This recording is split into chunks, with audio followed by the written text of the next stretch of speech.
Good afternoon.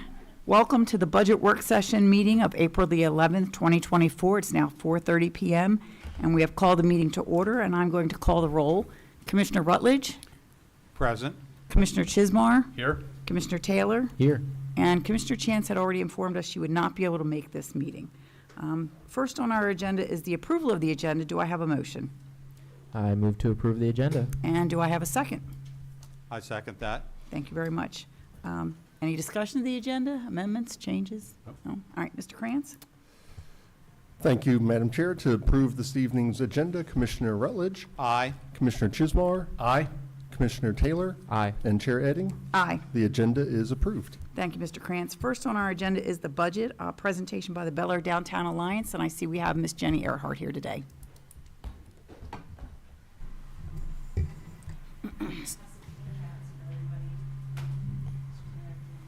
And if I may, while Jenny's handing those out, page 85 is the Alliance's letter with regard to marketing, and page 188 is the request on the Christmas parade. So just wanted you all to be aware of those two pieces All right. within your budget book. So 188 and 185.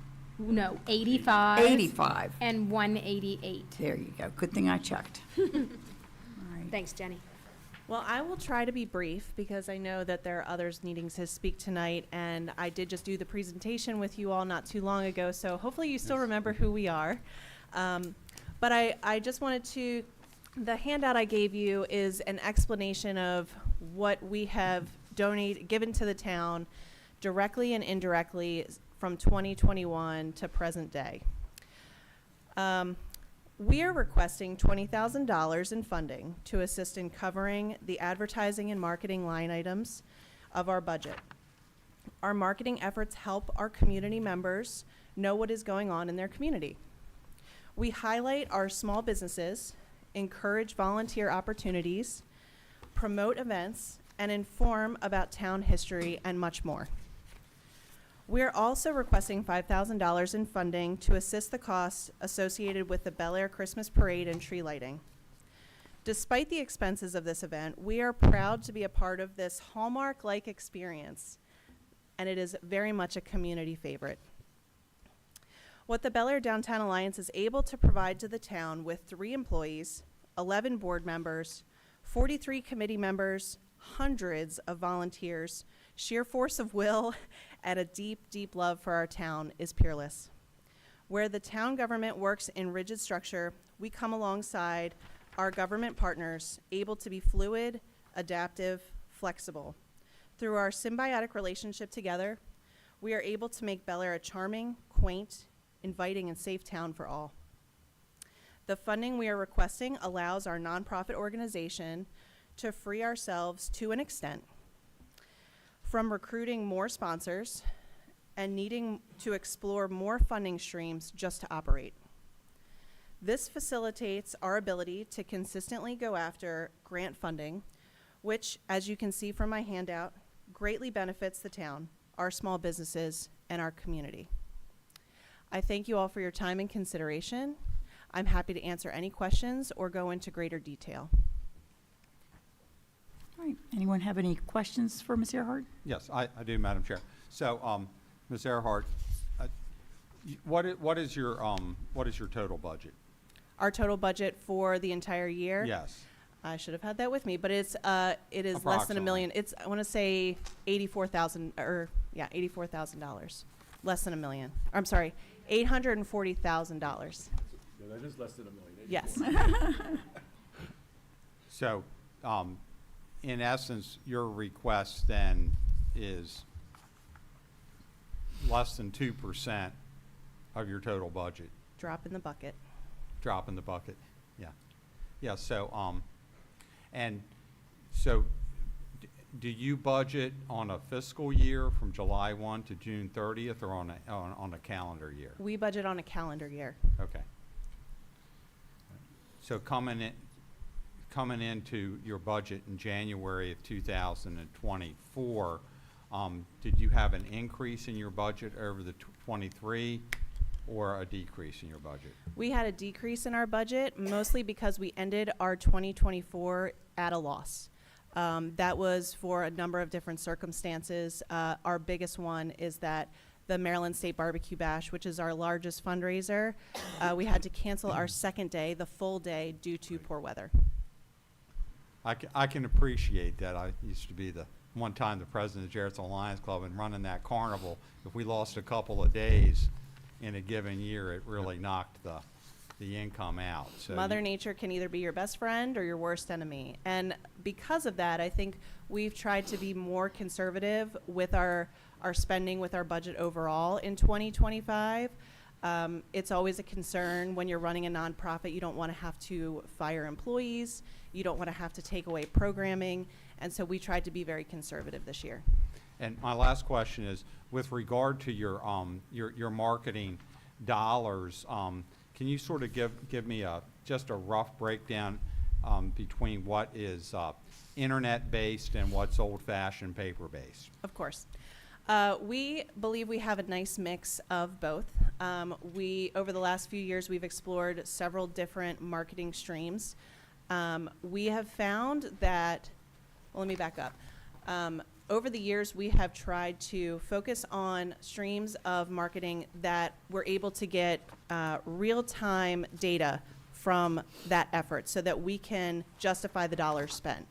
So we do not just radio advertising, we also do non-skippable ads on streaming services like Hulu and Peacock, where we're able to build our own 30-second commercials, if you will, on the new videography that we got of our downtown district. We also do newspaper advertising, not a lot because, as many of you know, newspaper is a little hard to track now. A lot of it is social media. There's a lot of bang for your buck in social media through Instagram, Facebook. We have not explored other social medias like TikTok yet, although that has been a discussion. And we also do print media with handouts, rack cards, flyers, that sort of thing. All right, thank you very much. You're welcome. Has the Alliance made similar requests of this size to the town in years previous? Yes, I believe last year we were granted $20,000. Prior to that, I want to say it was $13,000. That did make things a little bit tight. Of course, we could give more line items that we would like help with, but we felt like the marketing line item was very clean, easy to report on. But the $20,000 really helped us to, like I said, free up some time to look for other grant opportunities that help the town. Okay, thank you. Any additional questions for Ms. Earhart? No. Well, thank you so much, and thank you so much for all you do for the town of Bel Air. There's some great events. I was very sad to see that your second day got rained out, but I know. Me as well. Thank you. Thank you all for your time. thank you. All right, next on our agenda, we have a presentation from the Bel Air Volunteer Fire Company.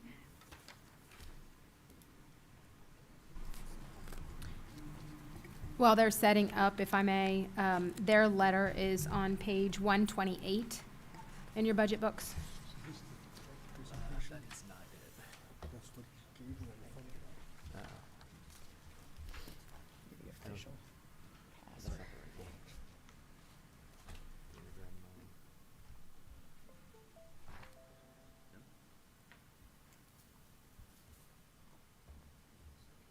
Oh, that one? Yeah.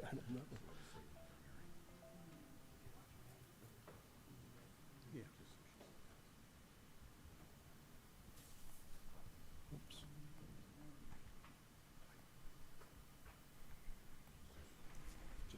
Could we make sure that we have a copy for Commissioner This one Chance to here? put in her box?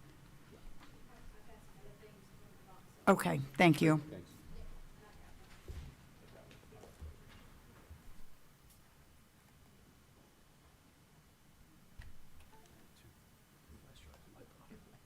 There you go.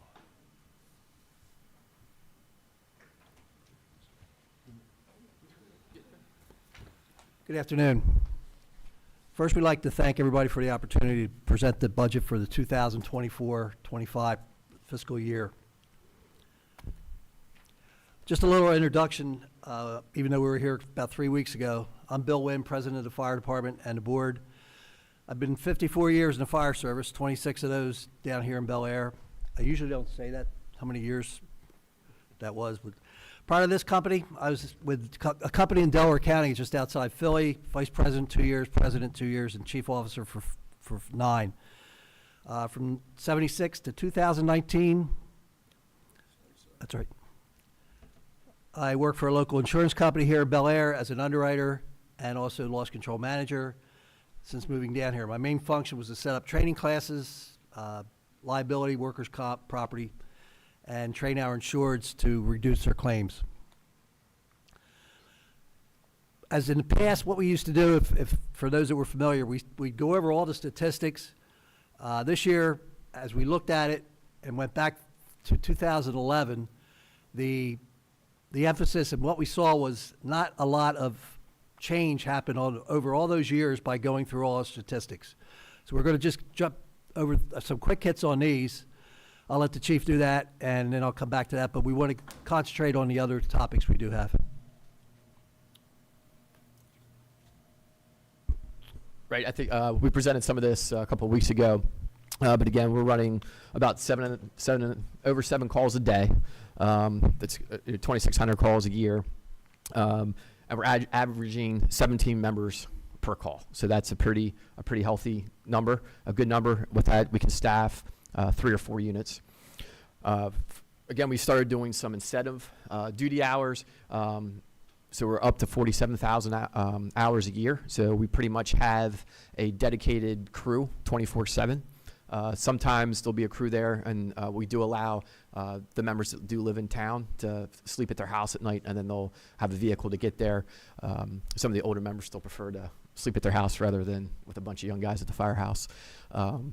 So we're trying to do everything, and that's really helped drop our response time down to 1.73 minutes. It also, for the ISO rating, which is for the insurance, we've actually, up until this year, we didn't have the documentation to prove that we had members at the firehouse. And this year, again, with that 7 members per 7 calls per day, we and in the duty hours, we actually got to over 5 members at the station all the time, which will help with the insurance rating. We also have 3,046 EMS calls. Again, we're still running 1 volunteer ambulance. And again, typically 20% are right around 20% is how many of our calls are in town. And this stat year so far, it's bumped up to about 25%. Thanks, Chief. Excuse me, if you don't mind, if we go through, can we ask questions? That are Absolutely. Yeah. What do you attribute that 25% increase in calls to? I'm just curious. The building that's going on, there's been some more activities in town. Again, we're responding to more incidents like that. Renovations, of different facilities. So. Okay. Yep. So why is this meeting so important to us? The major factor is our funding going further. It was the elimination of the EMS funding from the county. We realized the town had nothing to do with this, but it has reduced our funding by, number one, probably elimination of what the county gave us for what we called EMS funding for each company in the county. For Bel Air, that turned out to be $438,000 annually. If we look at and there's a handout that we'll look at secondly here, but all categories which we have in our budget of 13 different categories made up of EMS billing, both income and expenditures. And it's hard to compare last year to this year to next year because it was half a year last year, nothing this year, and totally nothing next year. But 2 categories alone involving Medicare and insurance for income totaled $2.6 million, which we lost. The ambulance club was also discontinued prior year, and this was a reduction of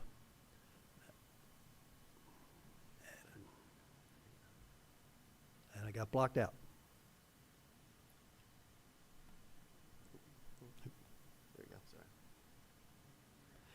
Reduction of $250,000 annually. So you can see the main emphasis was the EMS money coming into the firehouse, which was passed out across the board. It wasn't just for the EMS, it went for all the fire and EMS activities.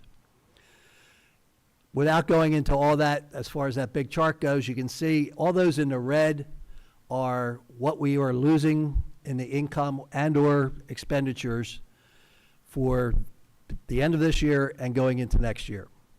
Some of the big ones I mentioned, Medicare, the ambulance billing for Medicare was 1.6. The ambulance billing for third parties was 1.3, and you can go through that and see. So we're left with just those 5 categories that are in the black letters up there or in front of you. We'll touch on those. From the previous chart here that's there, the categories left for our income, the general fund drive, we estimate next year about $650,000. This fiscal year, next year we upped it to $700,000. The county fire contribution, and again, this is still dependent on the county's budget works, if continued, that income is estimated about $1.1 million. The volunteer EMS transport, as the chief said, we still have 1 unit, and for every call that they transport on, the county reimburses us $300. That is still, we may take a lot more calls where we don't transport, which is common everywhere now. But that's estimated next year about $60,000. The town contribution, which this year before we get into the other categories there, we're looking at $175,000 as a request from the town.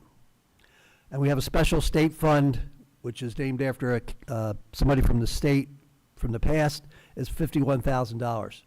So you see the income, when we were probably estimated about $2 million close to this, it's going to come in way short next year, and the expenditures basically stayed the same with the exception of paying for the ambulance material, because the county, for the one ambulance we have now, the county picks up all the bills for that.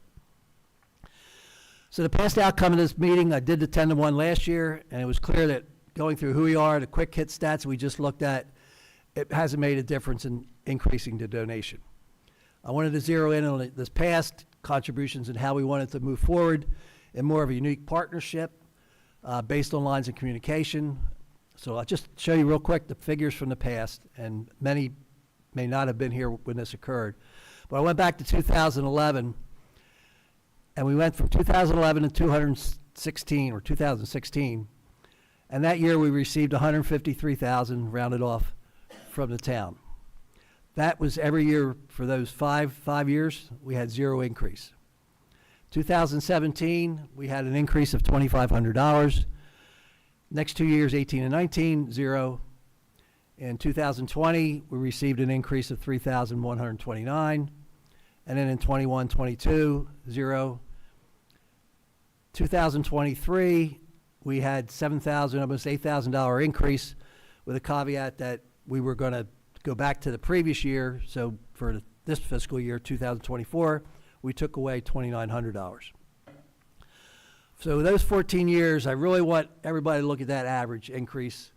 For every year over those 14 years, the average increase, not counting the base donation, was $759.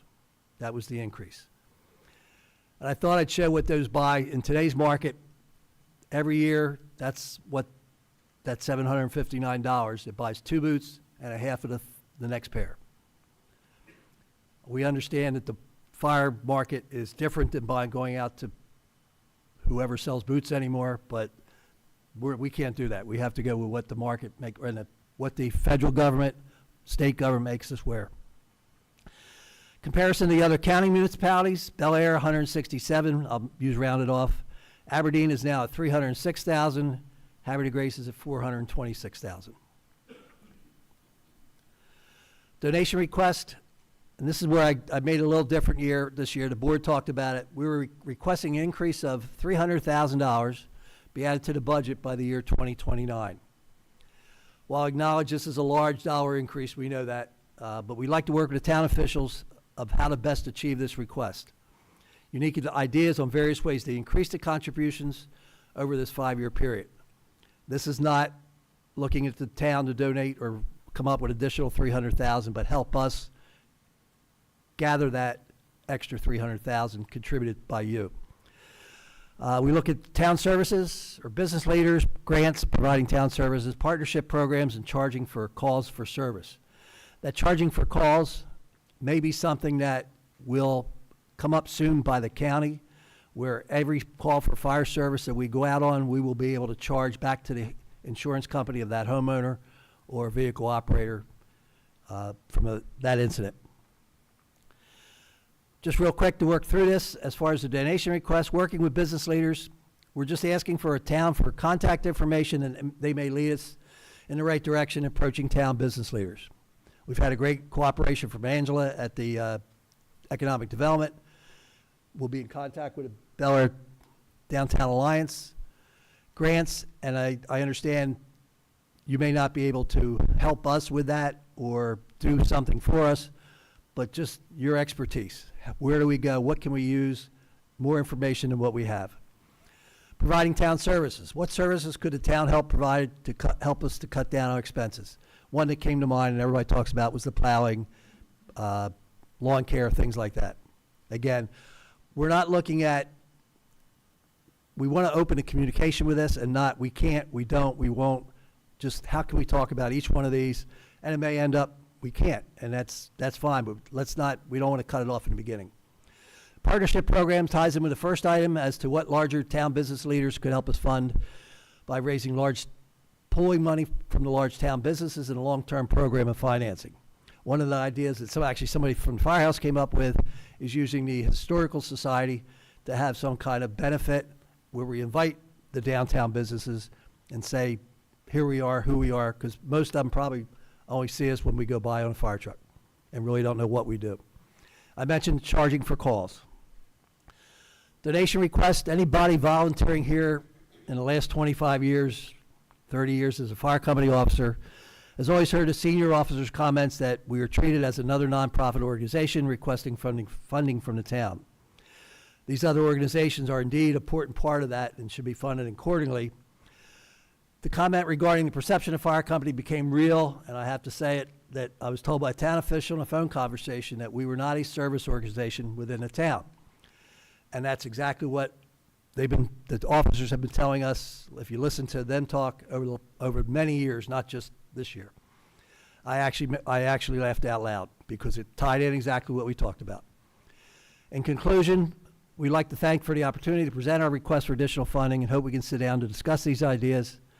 Having seen the results of the meeting with the town's economic development staff, we hope that kind of result will be the outcome of future meetings. I did add another final conclusion, which I had to add after this. The prior comments may appear to be negative, but they are really a reality. And here's another one. Ironic that on March 1st, just 3 hours after I was told we are not considered a service organization, Bel Air Fire Company and nearby mutual aid companies were alerted for a building fire in this building. Combustible box that caught on fire, the police department. The fire department turned off the electric. We helped with squeegeeing out the water, which normally we may not do on a usual business, takes care of that themselves. We had a total of 7 Bel Air fire units, 21 volunteers, and we did not see any DPW workers or vehicles or other non-service organizations during your emergency. Questions? Does anyone have any questions for the fire company? Well, Go ahead, Jim. no, go ahead, Steve. I'll No, defer to you. I know that, I was looking, since the county has taken over much of the EMS services for the county, I mean, or for the county and for the town. Took over the services. You're only down to 1 where you used to be 3 or 4 ambulances, I believe? Correct. Okay. So, I mean, what has that done? How did, when you look at the budget aspects of it, how much of that was funded by, well, you lost funding, but you also lost expenditures. Expenses. So how did that pair out? And Right so now, we the figure- don't need as much, I'm assuming we don't need as much budget as we did 2 years ago because we had all those expenditures for EMS services deleted from your operating costs. And that reduction, when you get to the bottom line, was, as of today, $605,000 reduction in our budget going forward. So we won't have that next year, when you take away the pluses and the minuses. But the budget still next year, where ours is due the 22nd, where the fire company will vote on it in May. It's going to be approximately 1.9 million, or actually 2.1 million, and our total expenses so far in that preliminary budget is 1.9 million. So right now you're saying you're about 200K short. We're actually 210 to the good, actually, next good, year. okay, For next all right. year's fiscal For year, next yes. year's, right. Okay. And that's without, we didn't talk about the new ladder truck, the new engine, things we talked about last year. We didn't even include that in our discussion, as that comes from a separate fund. Right, yeah, because you guys put away Yep. money every year for capital improvements, because you know you got to replace your vehicles Correct. and stuff, right? Okay. All right. No, I do. A lot of numbers floating around here, so just bear with me on the simple things. So, your request for this year from us is how much? 175. 175, okay. And then, you'd also like input from us on, or just a conversation about other ways to, increase revenues? Over the next 5 years, and those revenues, we'd like it to be, it would have a goal of $300,000 additional that we can attribute to what you've helped us, whether it's contacts, different kinds of funding degrees or something like that. It's, that's our goal, is the extra 300,000 at the end of that 2029. Yeah, so, well, first of all, I want to thank you very much. Want to thank you very much for everything that you do and have done and will continue to do. And so I'm just, getting a perspective on this. I've always viewed the fire department as an integral part of the community, no doubt about it, not just another, 501c3 thing. I don't look at that whatsoever at all that way. Clearly, first responders and everything, I think, Right. I highly value what you do. So, do you, I look at things like, the library and the way they raise money. It's not even comparable to, what you guys do for the community, although that's a critical thing in the community. Do you have like like a gala kind of thing in mind, like you were talking about, maybe something that, to be able to try to get out some heavy corporate, sponsors, business sponsors, like I said, not just going door to door in the business community asking us to, write an additional, check, but something that, when people, a lot of times people, they'll give if they get their name in the lights, kind of a thing. Right. If we went back into real details, which is another PowerPoint, it gets into, like I mentioned with the Historical Society, and having something there where we invite people, Yeah. having something at our firehouse for the businesses to come in. We've been in a box for at least since 2011 that I see.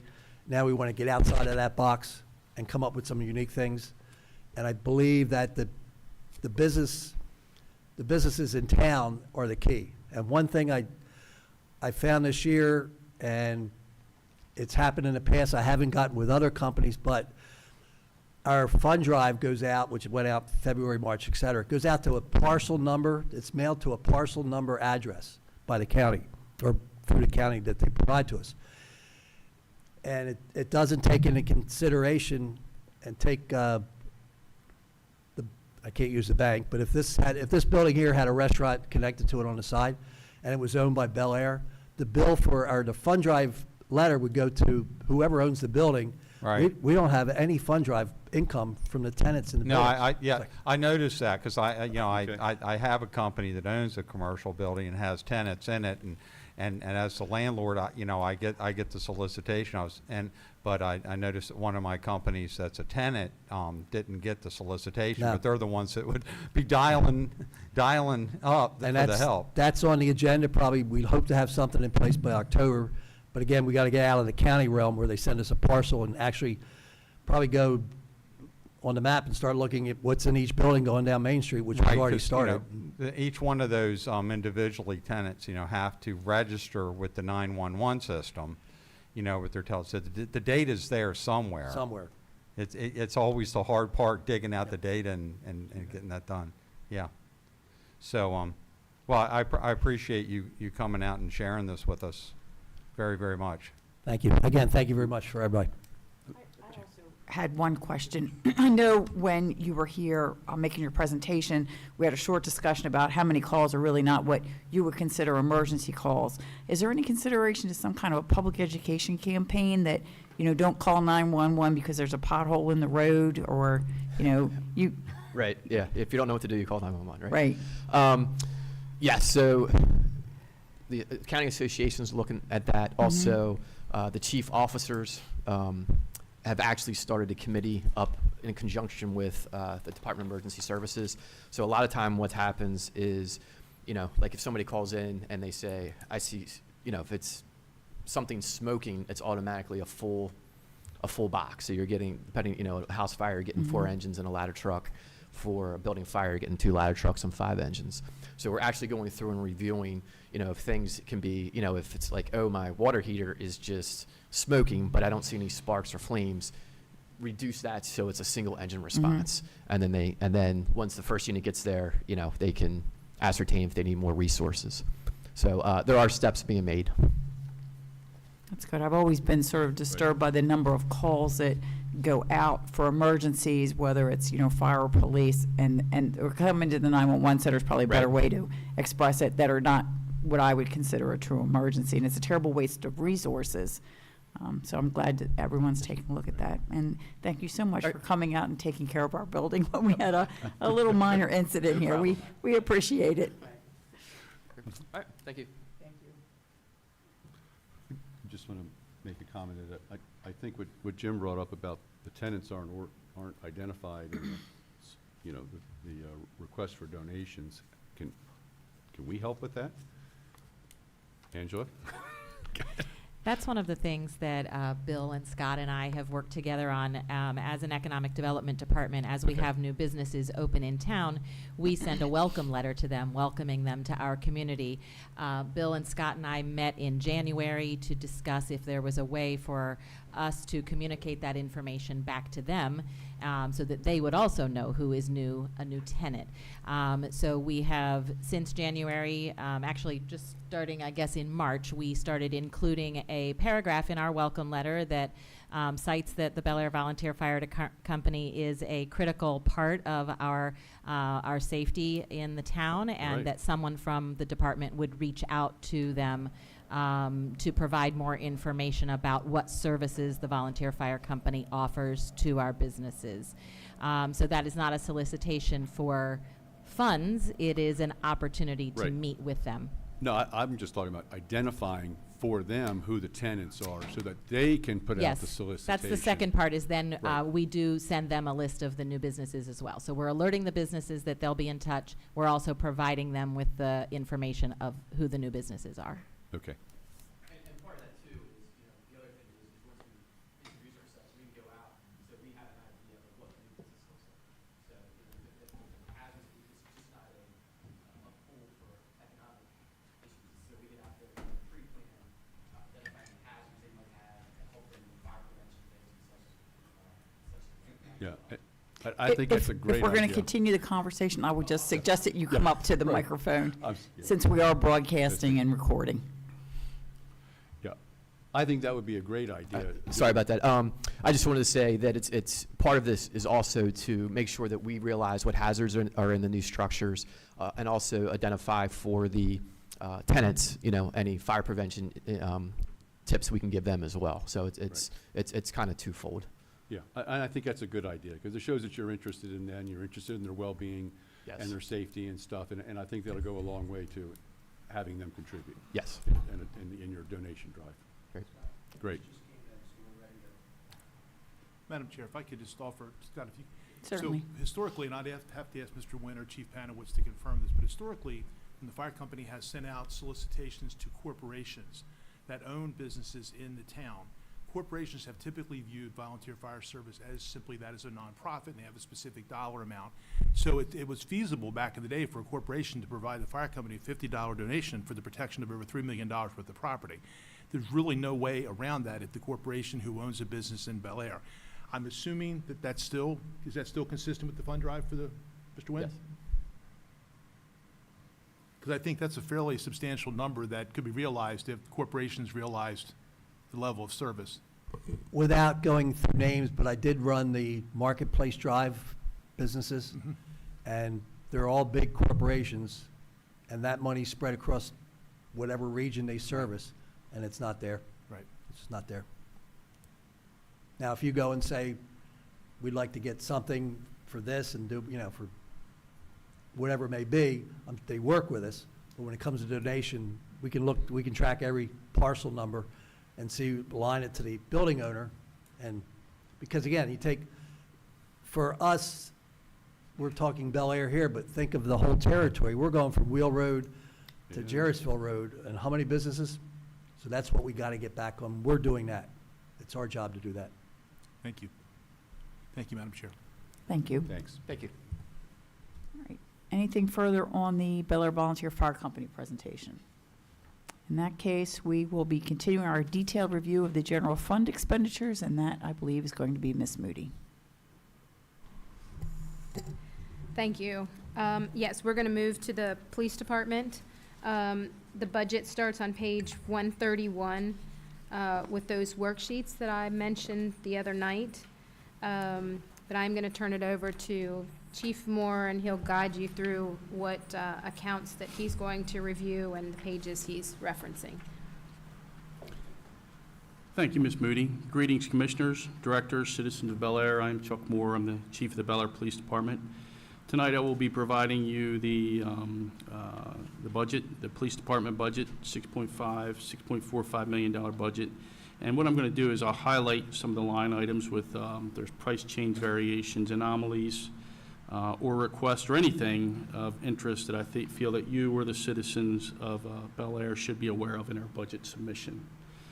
First of all, I want to thank Ms. Moody. I want to thank our CFO and our town administrator, Mr. Hopkins. They were very helpful. I think we have a great partnership, and we put together a very good budget. I feel it's a fiscally responsible budget. It's a tight budget, and but it still enabled us to get some of the things in there that we really need to keep the police department at the at the tip of the spear as far as policing goes, modern day policing goes. So I want to thank you for that. She's very good. She keeps me in line, and she knows what she's doing. And she also helped me. I stressed out a little bit. I thought I overwrote the budget at one point with an old version, and she's like, "Calm down." But she keeps me in line. I really appreciate that partnership with her. You're welcome. Yeah, you're welcome. So I'm going to start out with page 141. Start the first category is salaries for non-sworn, 0-100. And if I go long-winded, and I've already spoke to Commissioner Taylor, just go like this, and I'll move on to the next one. But the budget request amount is $836,703. Last year's was $769,895. And some of the things that we want to do in this category, as you see, it's a heavy heart. It's going to be difficult to replace Senior Officer Zach Miller, who tragically suddenly died at the end of February. I was actually talking to Zach prior to his death, and we were doing a transition plan to try to help him move on and take a civilian position as a training officer, and we're going to categorize that position as logistics and certification specialist. And I think I had him going in that direction, but unfortunately, we can't change the circumstances. As it may be, and this is kind of a tribute to Zach, but as it may be, we still want to continue with that position of a logistics and certification specialist. They will be responsible for documenting and administration of the police certifications. In addition, we want that person that we hire, a civilian, to be knowledgeable and familiar with the ever-evolving Maryland legislative requirements that it's become a very formidable challenge for police departments across the country to get used to. But I think we've done a good job with that. But we want that person to be familiar with that. Additional duties will be the liaison and coordinate with selected allied agency academy personnel for people that we want to send to their academies for certification and pre-academy needs, things like that. We want them to closely collaborate with our lead firearm instructor and maintain oversight of the armor requirements, documentation, duties associated with quartermaster, also have some familiarity with ballistics and firearms, of course, and also be a liaison with the Maryland Police Correctional Training Standard Commission, also known as MPTSC, and they're responsible for keeping our officers certified. And lastly, some comprehension of grant writing capabilities and the Town of Bel Air procurement practices, which Zach was very good at. Zach was also very good at budgeting. I will put him up against Lisa as far as coming down to the dime as far as spending things. So it's going to be hard to fill Zach's shoes, but we're going to look for that person. But I think that person is out there. We're going to request to civilianize that position at P17A. It's not a lot. It's $56,000 for that position, and we want to take that pin and move that officer position to the road where we need them. So that will help us out in two ways. Zach was making around, he was making around 100. So this position will be $56K, and the new officer will be around the same cost. So, any questions about that? When you say the new officer be around the same cost, what number is in your head? Our new officers start right around 53,000. So we have it in the, we Yeah. have it in the budget, as 56,639 as starting. Oh, yes, sorry. And that's on page 138. Right. Thank you. Thank you, sir. Is that, Yes, sir. the 56K, is that the loaded cost with all benefits and all, or that's just salary? No, that's just salaries. No, add another 50 with all the other expenses, car, guns, uniform. It's a lot. Right. Yeah.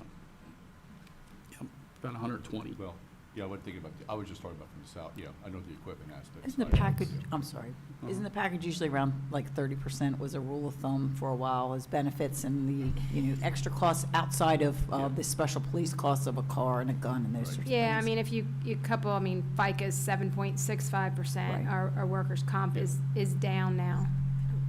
I think that's me. Yeah, it's just feedback on that. And then it just depends on the package chosen for health, dental, and vision. I mean, If somebody passes on it, it's a lower cost to the budget for the town, but if somebody takes the health insurance and everything else, then there's a higher cost. Yeah, it's just, it varies from single to family, just Right. depending. So with any of the vacant positions in the budget, within the departmental budgets, a smattering of, okay, well, we're gonna bank on a couple of single coverages, some husband-wife coverages, some family coverages. So, those are in the budget. Obviously, they're not gonna be correct, just because you never know what a person's gonna choose for coverage. But just wanted to reassure you all that there are some estimates in there for health, dental, and vision. To cover that sort of thing. Correct. I personally use about a 30% kind of extra over. Okay, but there's extra costs, as the chief has pointed out, with a car and a gun and other equipment that's needed, so they are expensive. And it's to getting add to more the and more budget. expensive. Another thing that we've had in this line item in the past is because of the evolution of the policing stuff, and you'll hear me talk about that a lot. Gotta admit, I'm not a huge fan of what has happened in the policing, in our policing world, but we've gotta live with it. It's the law, and we have to abide by it. But everything we do now, nearly everything we do, any interaction with citizens is recorded. We have body-worn cameras. We saw early on, back in 2020, that the legislation was going to move to mandate that policing in Maryland would have to, police officers would have to have body-worn cameras. It's great. I think it's actually, our officers embraced it, and I'm surprised that it seems to be working. Our program works very well, but any program that's out there, you need to have an auditing process. Because if, anybody that's, out there working, if they don't think that somebody's watching in the background, they're going to say, well, I don't really care about it. So we actually have a part-time auditor that we were able to fund through the Police Accountability and Transparency Act grant. So we got the funding for that person, $30,125, and what she does, 20 hours a week. Now, we were trying to do this before we had her, and you've got to realize that body-worn camera footage, some of these things, some of these incidents or events that we're involved in, they're 2, 3, 4, 5 hours. You got to sit and watch that.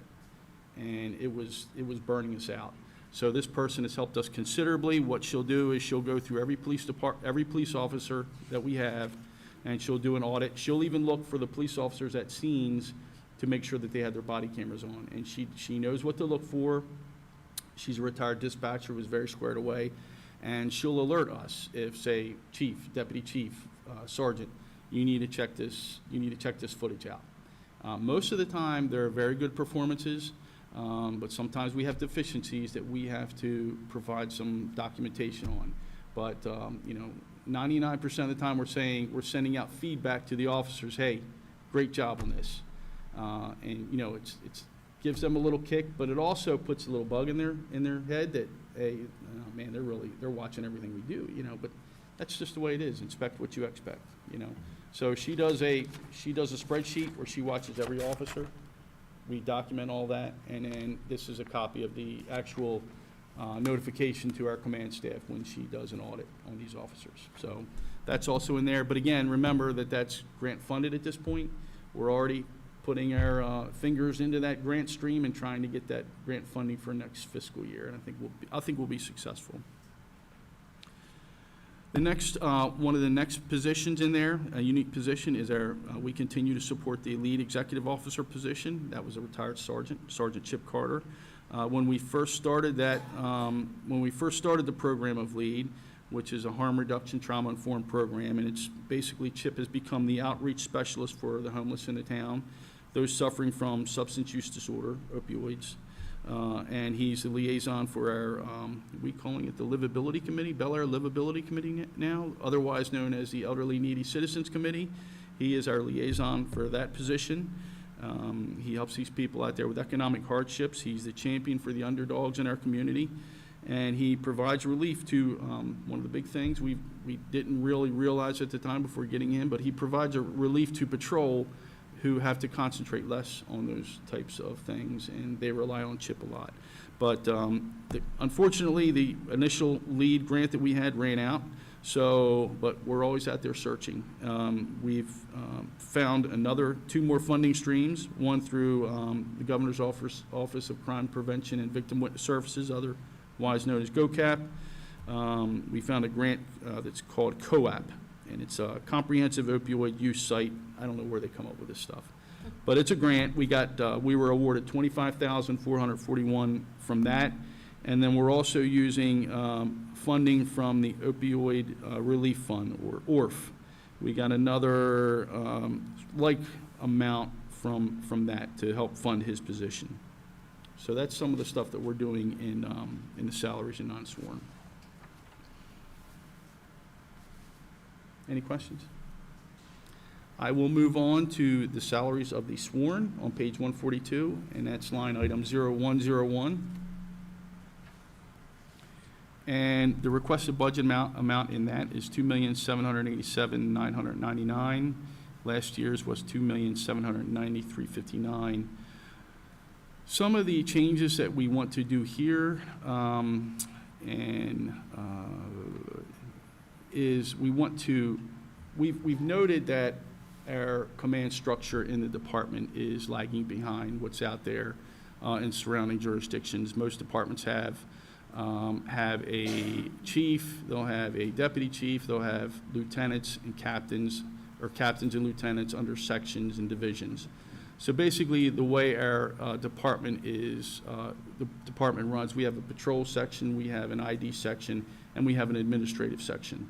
So we have a deputy chief who's a captain, and then we have sergeants. We don't have lieutenants, we don't have captains, and we run into some problems with that, especially from the administrative side that needs to give instructions or commands to the other sections, because they're kind of like the quality control of the department. They look at the investigative reports, the administrative side. They oversee our dispatch, and they also oversee our traffic section and our specialized units. So when that time comes and you have another sergeant who has to give commands or instructions to another sergeant, it doesn't work that well. We've had some problems with it. So what we would like to do, and also to create some upward mobility, we want to make that position, that sergeant, we want to turn that into a lieutenant position. So we don't want to ask for another sergeant because, again, we want to be fiscally responsible. We want that sergeant position absorbed into a lieutenant position. And that will help out considerably with that. And also, again, it improves upward mobility. So with that, it creates a problem because the salary differences between the lieutenant and the captain will be very minute. So what we would like to do is move the captain position to more of a traditional type of position for that rank into a major.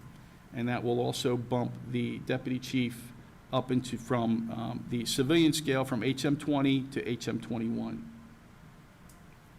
And then the lieutenant's position will be a new rank that we will add to the sworn, into the sworn pay scale. And that position, rather than a traditional promotion from between officer and sergeant, is 8%. But this promotion from sergeant to lieutenant will be 4%. And in order to not have that lieutenant exceed or go beyond, go past the salary of the deputy chief, the merit steps will be the same in both ranks. Does that make sense? Yeah. Let me just ask a question so I make sure I have this. Currently, your structure is you have officers, then sergeants, then the deputy chief, and then you. Yes, ma'am. And what you're moving to is officers, sergeants, a newly created lieutenant position. Yes, ma'am. And then Deputy Chief Hughes will be a major instead of a deputy chief. Correct. There will be no deputy chief. No. It'll be him. Yes, But yes. he will no longer be known as Deputy Chief Hughes, Yes. but he will be Major Hughes. Yes, ma'am. Okay.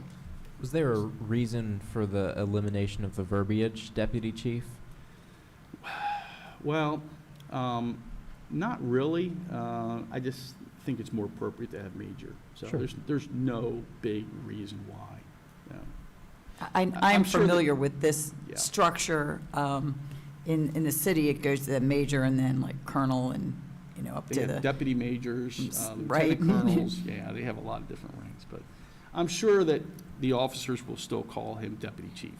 So, but there's no real reason. he will still be the deputy chief by whatever name he is known. And he likes deputy chief, so he didn't really care for that. He loved the promotion, but he's like, I really like the deputy chief. So, but yeah. And then the Yep. lieutenant spot, is that going to automatically be filled with some officer? Is that going to be some sort of a competitive? There's going to have to be a process. Okay. Yes, ma'am. So all the sergeants will remain sergeants, One of them will become a lieutenant. but one will become a lieutenant? Yes. But it's not done now. It'll be done through a promotional process that Yes, you handle in the correct. police department? Yep. Okay. As opposed to the deputy chief who will be, poof, a Yes. major? Yep. Okay. Right. So there'll be one lieutenant, and I thought I heard you at some point say captain, maybe I heard it wrong or you missed it, there is no captain. Maybe I explained it wrong, but the captain will turn into a major. Captain will turn Yes, into sir. a major. And then how many majors would there be? Just one. Just one? Okay. Yeah. And so that would leave us with 0 captains, correct? Correct. Okay.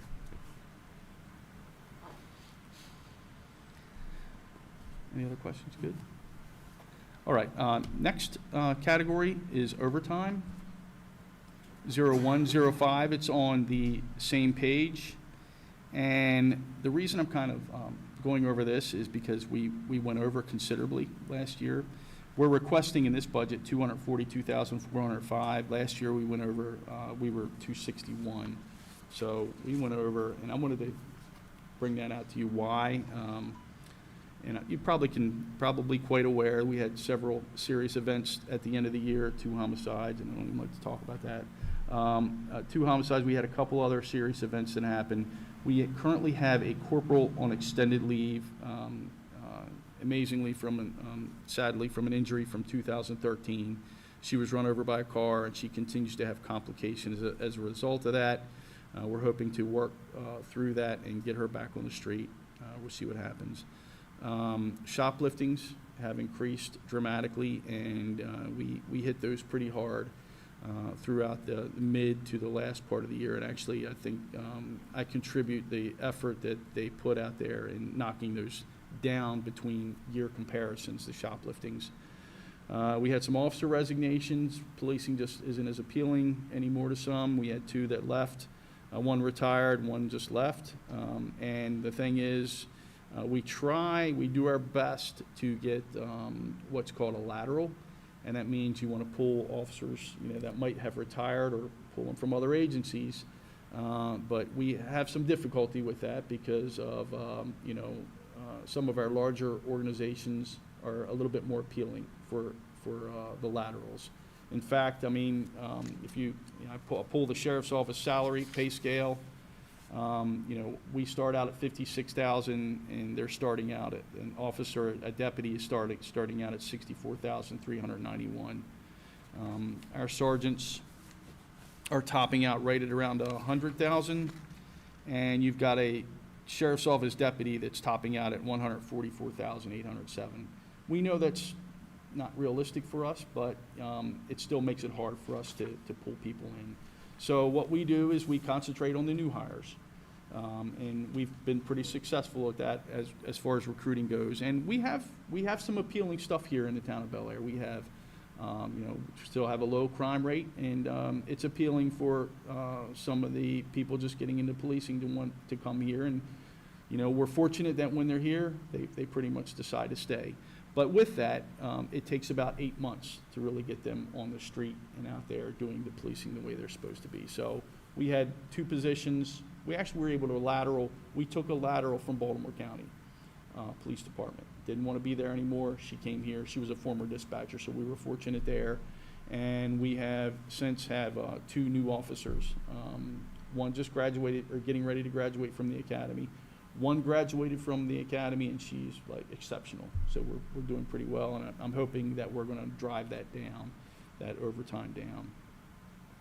We continue to try to be fiscally responsible. So we have a minimum manpower of 3 on the road. So if we have an event or something coming up, what we'll do is if there's 4 working, we move that other person, and I'm sure you've heard of this. We move that person and have them work the event, and it saves some money for us all.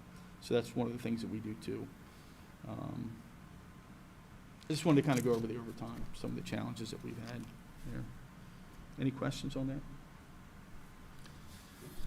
that? Next Chief- one? Yes, sir. Chief, you may be getting to that next category, but since you mentioned the academy, just for information, where's our academy and what does that cost us? So what we'll do is when we have we have applicants or we have recruits, we start scouting in the general vicinity. We've used Carroll County, we've used Baltimore City, we've used Hartford County. We use Baltimore County a lot because they have continuous cycles of academies. We have another recruit in the cycle right now. We started searching. Hartford County, unfortunately, I think they've canceled their next class, so we'll probably end up using Baltimore County again. But since, we all fall under the auspices of the Maryland Police Correctional Training Center Commission, we all have all the academies have the same standards pretty much. So we try to keep them close to home. And is that a cost item for the town? Yes, right around $3,500. Right, and that falls, I didn't know. That falls under travel and training. Okay, Yes, sir. That's just making sure I was nailing down the right category there. Thank you. Next category, special events, 0107 on page 142. So the requested budget amount this year is $59,617. Last year was $52,920. Excuse me. Some of the reasons for that increase, I'll go right down the line. A barbecue bash, it's highly successful, but one of the things that we have to be concerned about, their venue has expanded. They're getting larger, and we have concerns about people crossing Churchville Road right at the Eastern Alley there. And we have more officers out, just kind of keeping an eye on things. The last thing we need, we don't need something going wrong in one of these events. So we do our best to try to maintain the peace and keep people safe. So that's one of the concerns there. St. Patty's Day, We've increased slightly. Again, same thing. We have a lot of concern, a lot of drinking, over-consuming. We want to keep people safe, so we usually have a lot of officers out. One of the things that we do too is we use allied agencies. We use something called the Traffic Task Force in Harford County. You might have seen some of the social media talk about, hey, stay away from Bel Air. There's cops everywhere. We have the Traffic Task Force assigned to town, and it's a big help in, making sure, people use Ubers or use other means to try to go home if they've consumed too much. But also keep in mind for St. Patty's Day, if there's an event venue, such as Looney's, that has tents that are 500 square feet or more, that there's a temporary permit application done. And we started that when I was here. I'm like, we're not getting anything from, having all these cops out here. I don't really think it's fair for the taxpayers. So we have the option to review that temporary permit and require them if the event's going to be, a heavy lift, we'll say, hey, you need an officer, you need 2 officers. And actually the owners, they've embraced that. They're like, hey, we don't have a problem with that. And so if you look at your budget sheets, for FY24, we got 2,767 reimbursed from Looney's. Explorer events, you'll see that on there. Now, Chief, you said you got 2,000 2,767 in FY24. from, Looney's. just from Looney's? Yep. Okay, Yes, in sir. there.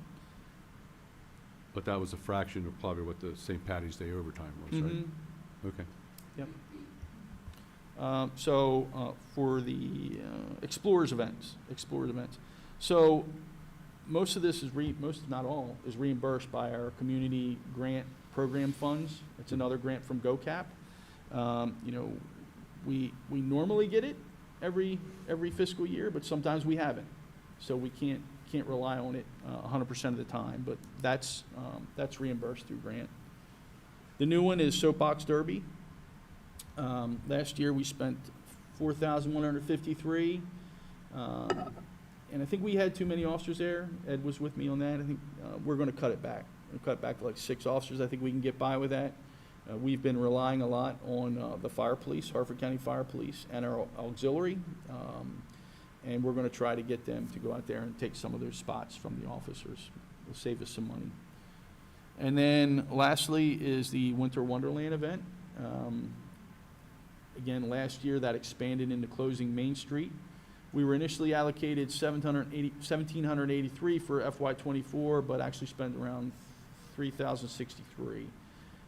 But the fire police were hugely supportive of us in that one, and I estimated that they saved the town around $3,200 in that event. Any So- questions there? Yeah, so on the 59,000 total for a special event overtime, you're only expecting maybe about 3,000 to be reimbursed, and the rest of that is non-reimbursable. No, probably around 10,545. Add another 3,000 there, Oh, all right. 13,545. The Explorers event were covered by grant. 13,545, and I think that's it. 14,000. Okay. Yep.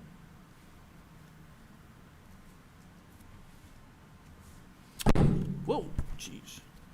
PAC grant. Let's go to 0113, PAC grant. That's a new line item. And basically what this, Lisa put this in there, it's just defining that a funding source that we're getting, we seem to be pretty good at getting. Thanks to Miss Stephanie, I got to give her credit. She is great in helping us do this. And honestly, I couldn't do this without her, because getting a grant, it's not like waving a wand. There is progress reports, there's finance reports, there's audits that they do. It takes a lot of time. There's some of my people that we got to watch who do different things, and she does a great job at it. But for the PAC grant, we initially applied for that for FY23. We received funding for fitness certifications for our officers, virtual firearm simulators. That was $78,000. We had to receive new software, IA Pro, Internal Affairs Pro, which basically Maryland legislation, House Bill 670 requires us to give complainants an opportunity to register a complaint or compliment online and to get updates from an online software system. Didn't tell us how to do it, but we had to do that. That was $6,000. That was funded through PACT. We got gym equipment and House Bill 670. Also, that's codified now in the Public Safety Article 1. But we had to do mental health evaluations, which the first year cost us $5,920, which I'm just not even going to go further in that. But the first year we got $89,000 from that grant. For FY24, we received funding for the part-time clerk, and our tasers, our X26 tasers that we purchased in 2006 were very outdated. We were able to purchase Taser 7 certification bundles at a cost of $98,624. Overall, we've gotten, for the 2 years, $217,000 from that grant. Other grants that we've gotten, that we work on, is the body armor grant, which $2,669 last year. State aid for police protection, $271,389. And again, I spoke about the COAP and the opioid reduction fund grants. So we get around $600,000 a year in grant funding. Any questions?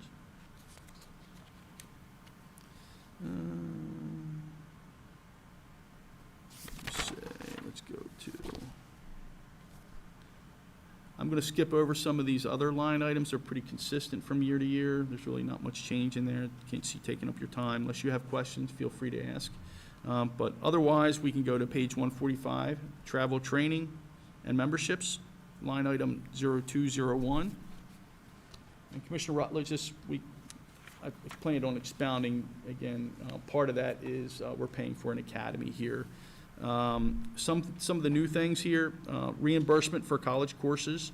That's part of the new town policy. You'll see that McCragen is a little different than Smithson. Her curriculum is aimed directly at law enforcement. Smithson is taking some classes that have some law enforcement connection, but the curriculum is not totally geared toward law enforcement. And the way our policy reads is that, hey, the curriculum that you're aiming towards has to be related to your career field. So that's the reason for that disparity there. So you'll see investigative training. We've been down an investigator for about a year, and our investigators have done quite well keeping up with things. Despite that, it's time to replace an investigator that left a year ago. So there's new training. There's training for the new investigator. And the position I spoke about that's going to be assuming Zach Miller's spot, that's the logistics and certification specialist training. That'll be about $2,000 per fiscal year.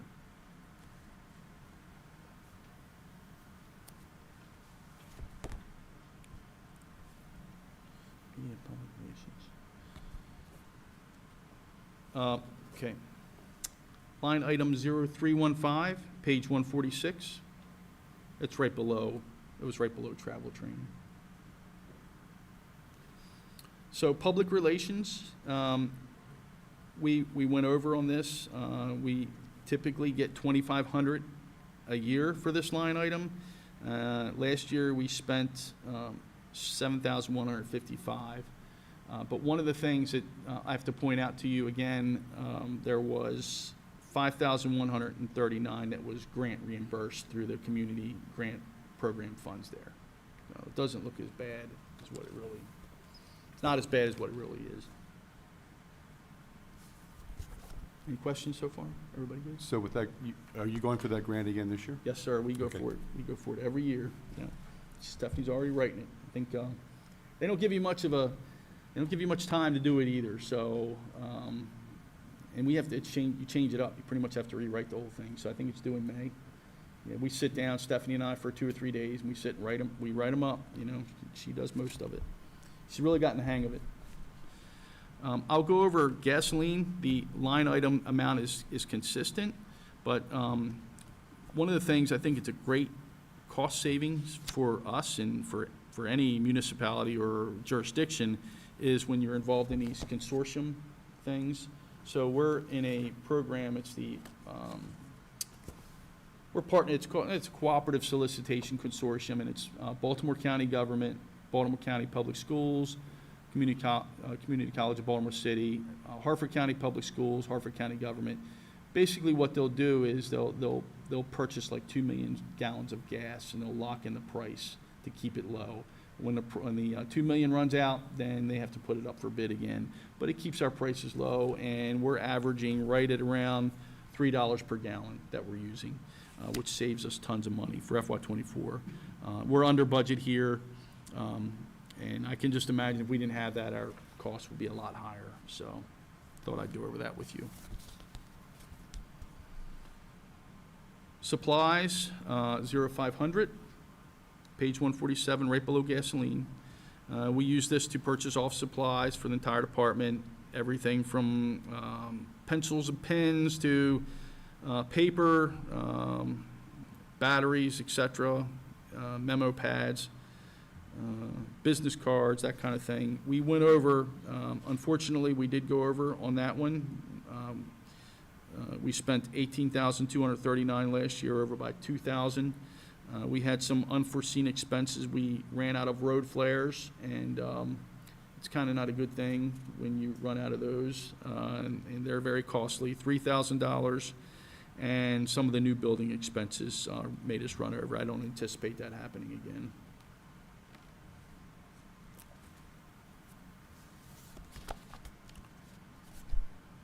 Right below that, 0505, body cameras and tasers. This is a new line item. So, again, during fiscal year 2020, we started equipping our officers with body-worn cameras. In that time, we went with a vendor, Axon, and we were able to purchase 30 body-worn cameras, accompanying accoutrement, and cloud-based video evidence storage program called Evidence.com. Our contract expired in fiscal year 2024, and again, thanks to Lisa, we started negotiating early with Axon to initiate a new 5-year contract, because their body cameras aren't going anywhere. The benefits of initiating the contract early included a cost savings of $14,500 per year, which will amount to about $72,000 over the course of the contract. The town received a $13,967,000 credit for the remaining lifespan of the prior contract to be used for cost reduction in the new contract. Axon will continue to upgrade the hardware with the new contract, and we received several software upgrades, including auto redaction. So basically what that does, when our Public Information Act requests have tripled over the last couple of years because of all the stuff that's happened in society. So when we do Public Information Act requests for body camera footage, we have to go through, and people that are uninvolved in the incident, we have to redact their faces. So this software will actually auto-redact faces. It recognizes faces and pulls it out for us. We also have auto-tagging, which means that the CAD, the Computer Automated Dispatch System, affixes a number and categorizes an event. And what it does, auto-tagging, when an officer goes out there and turns his body camera on, it connects to the CAD, and it automatically connects the incident to the body camera footage. It saves a lot of time, because the officers used to have to manually go in and connect that. So that saves a tremendous amount of time. And we have unlimited memory with the new contract. So, and I kind of... I'm sorry, I didn't hear that you have unlimited something? Memory? Memory, Yes, that was ma'am. it. Yeah. We were running out before. It was crazy. So, and I kind of explained tasers, so you good with that?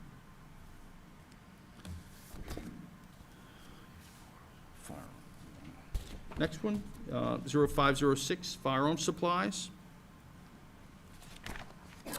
So, last year we were allocated $15,000. We spent $21,250.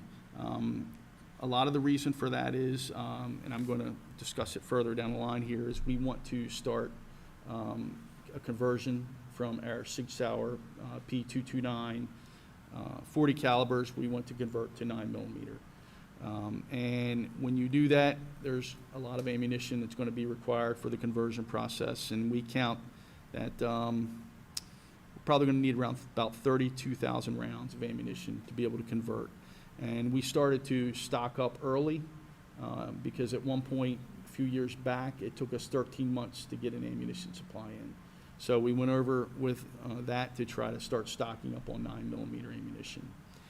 Any .40 caliber ammunition we can turn in and get reimbursed for.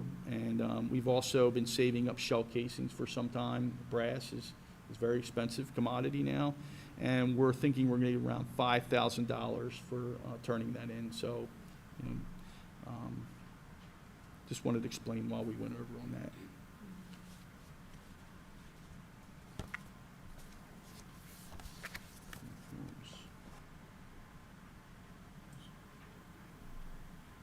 Uniforms, I just want to go over quickly on that, 0512. And we kind of went over the cost of outfitting an officer a little bit, but just to give you an idea, an entire uniform, Class A's, regular uniform stuff, pants, shirts, hats, it's around $6,100 to do that for each officer, which is just crazy. It's very costly. And also you will see a reduction in this line item because we used to have body-worn cameras in there. So in actuality, yeah, that's why that line item is lower, because body-worn cameras now have their, Lisa made its own line item.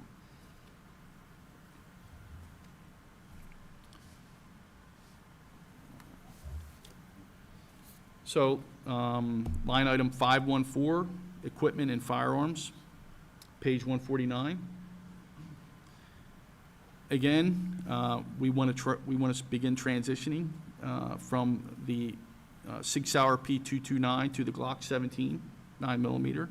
A lot of benefits for this. The Glock is more economical.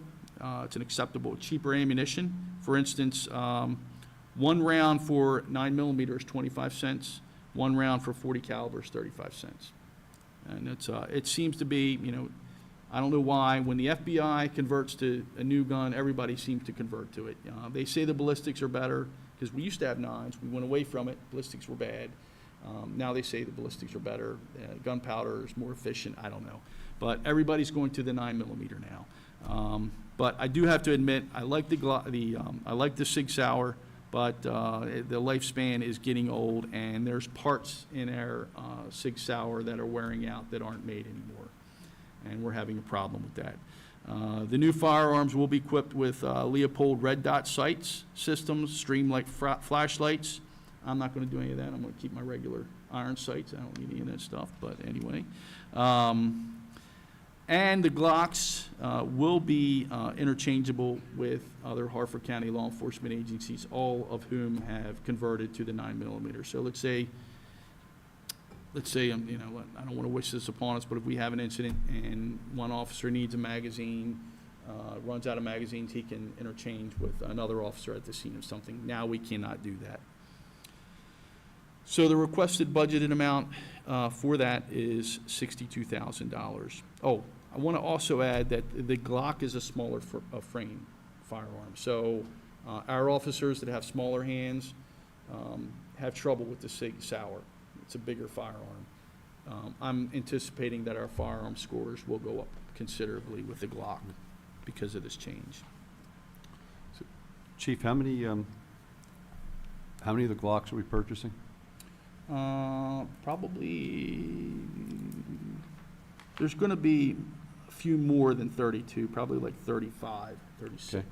Yes, sir. And what are we doing? What are we going to do with the 6 hours? Very good point. We're going to try to get some money back from the vendor that we're purchasing the Glocks from, Right. and we're going to offer them to the officers that might want to purchase their own Right. firearm. So we might as well get some. Yeah, a couple They've $100. still got some useful life in them. Yep. We might as well. That's a good whether it's- firearm. Whether it's to a reputable dealer or whatever, you know, firearms dealer. So. Yeah. Might as well see if we can get some money Unfortunately, out of the it. laws the way they are, we can't go sell them to the public, you know. Right. But yeah, but there's procedures that we can do. But that's what Right. we plan on doing. Okay, great. Mm-hmm.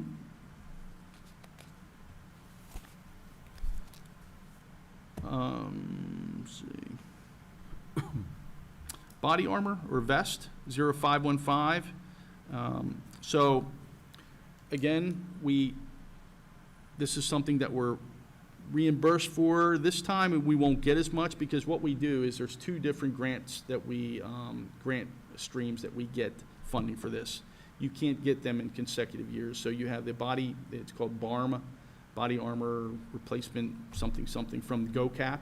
We get that, and it's a better funding stream because it pays for the vest carriers and everything, but you can't get it 2 consecutive years. So what we do is we go to the Body Armor Bulletproof Vest Partnership Program, which is a federal grant, and this is the cycle for that one this year that we're going to be getting funding for this. So, but a lot of this is reimbursed at $8,280. They will not reimburse us the cost of the vest carriers, though.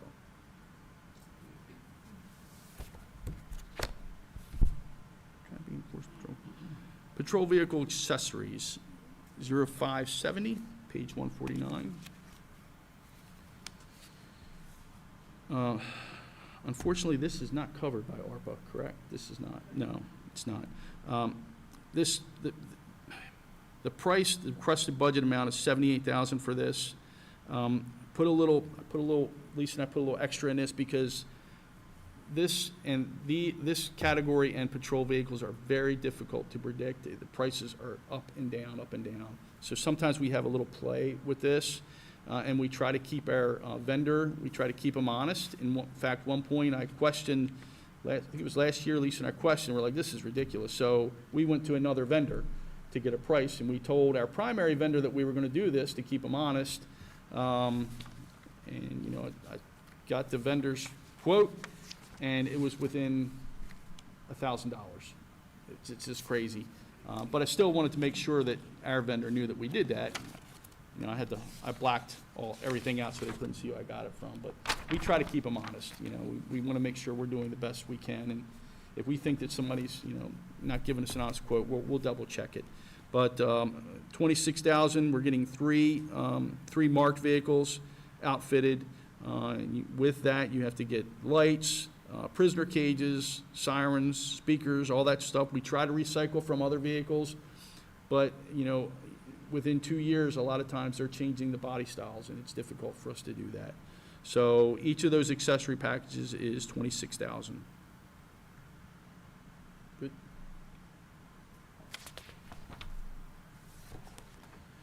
Vehicle maintenance, something that kind of hit me upside my head when I first got here was that, our fleet was getting very old. And I'm like, look, we'll try to get through and purchase a few less cars. That was probably 4 or 5 fiscal years ago.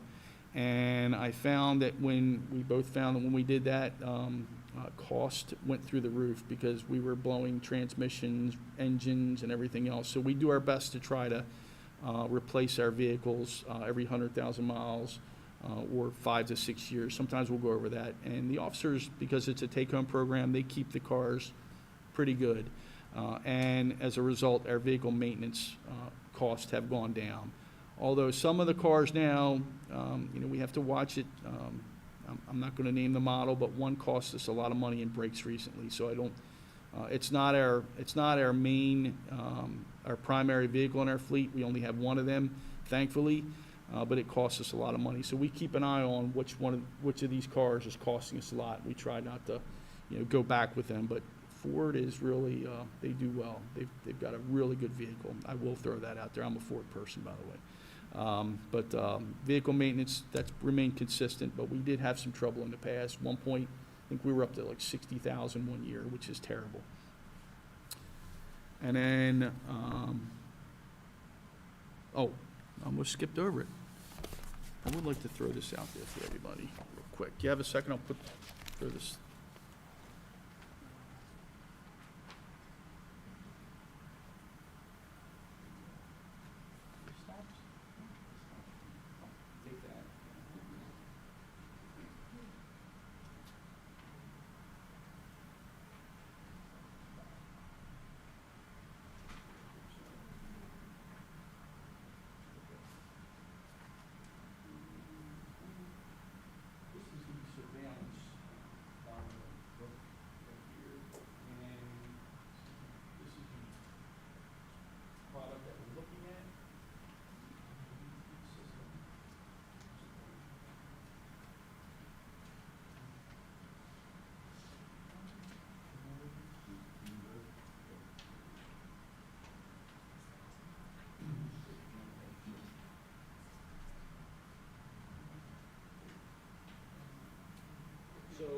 And if you could just give a copy of each of that to maybe somebody, so we can put it into Commissioner Chance's box. Oh, yes, yes, will do. Huh? Okay. So this is the product that we want to try out again, trying to be fiscally responsible. They wanted us to go into a 5-year lease program, and we're gonna try it for a year.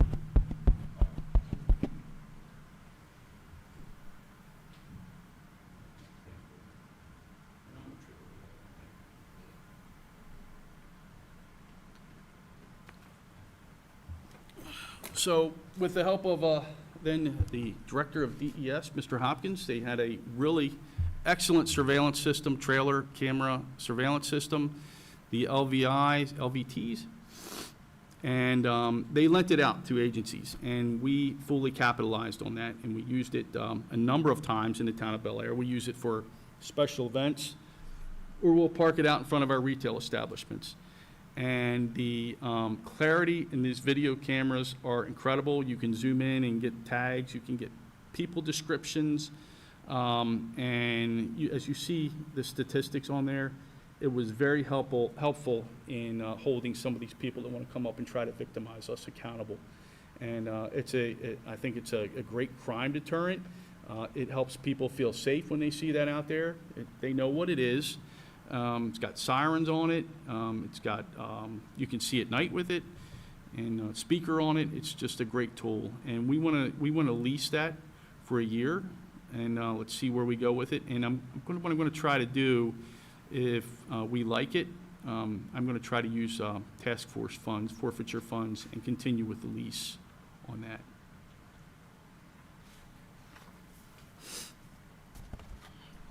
Chief, this is, you're going to be purchasing or leasing? Leasing it. Leasing. Yeah, if you purchase, the problem with purchasing, and did I kind of hit the nail on the head? The problem with purchasing is that when it needs to be upgraded, they won't do it. But if you lease it, they'll upgrade all the stuff. And the reason we can't use the county is because they stopped the program up there. I thought that was a terrific use of that Oh, camera. Yeah. And I know I've seen it move around town. I think it was across from Looney's when they were having Yes, some ma'am. big event. I think it's a real Mhm. plus for you to have extra eyes and for everybody to have it be so visible. You Madam Chair. can, I'm sorry. Also, what's beneficial for the elected officials is that it can be linked, that if you want to participate, you can view it from your home. If you want to watch what's happening in town, we have it. thank you. I had no idea. We can Yep. actually Right. provide you the link, and you can see what's happening in real time. Very interesting. So I could have my very own cop show You right, could. in my living Yeah, you're room. right. You could, commercial free. And this uses cell phone data connection? Yeah, it's a wireless. It's wireless. I mean, yeah, it's Wi-Fi, wireless, so yeah. you're going to use Mhm. the cell Yep. phone network Yeah, to it's got it. maintain Yep, you're right. connectivity. Okay. Yep. Get back to whatever server you're broadcasting to. And certainly we want word to get out that don't come to Bel Air for these retail thefts because we are watching. I think we're making a difference, although we monitor the thefts quarterly. Between 2022 and 2023, we were down in thefts, but this first quarter was a bad quarter for us. So we had a spike, so we're going to try to knock it back down again. I guess we're going to have to get out there doing overtime. And this is for a 12-month lease? Actually, it's going to be a little bit more than that. Okay. Yeah, I think what they want is 27,000, but we put in for 35,000. So they'll go monthly. You'll go a month, so 27 was for That's what the 12 quote is for the 12-month for lease. 12-month Yes, lease. sir. So 35 is going to give you a couple Yep. more months. And then again, I think what we'll do is we'll use forfeiture money and continue with it another year or two. Okay. Yep. And are we locked in for 12 months? I Yes, mean, so far, If you, now, well, I mean, if you don't feel that it's effective, correct. we can We back can out at any time? Back out of it, yep. Okay. So lastly, I think we have the red light camera too. ARPA money is going to fund our 3 police cars that we're going to replace this go-around. Let's see. Cars 15, 2014 Mark Ford with 70,000, car 30, 2014 with 60, and car 32, 2014 with 80,000 miles. And each of these marked vehicles will be 56,000, which is crazy, 56,500 apiece, for a total of 169,500.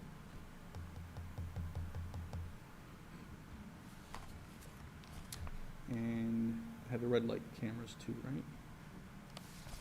Did you- And actually, we're not using ARPA funds directly to purchase these vehicles. It is a replacement for salaries. Yes. Okay.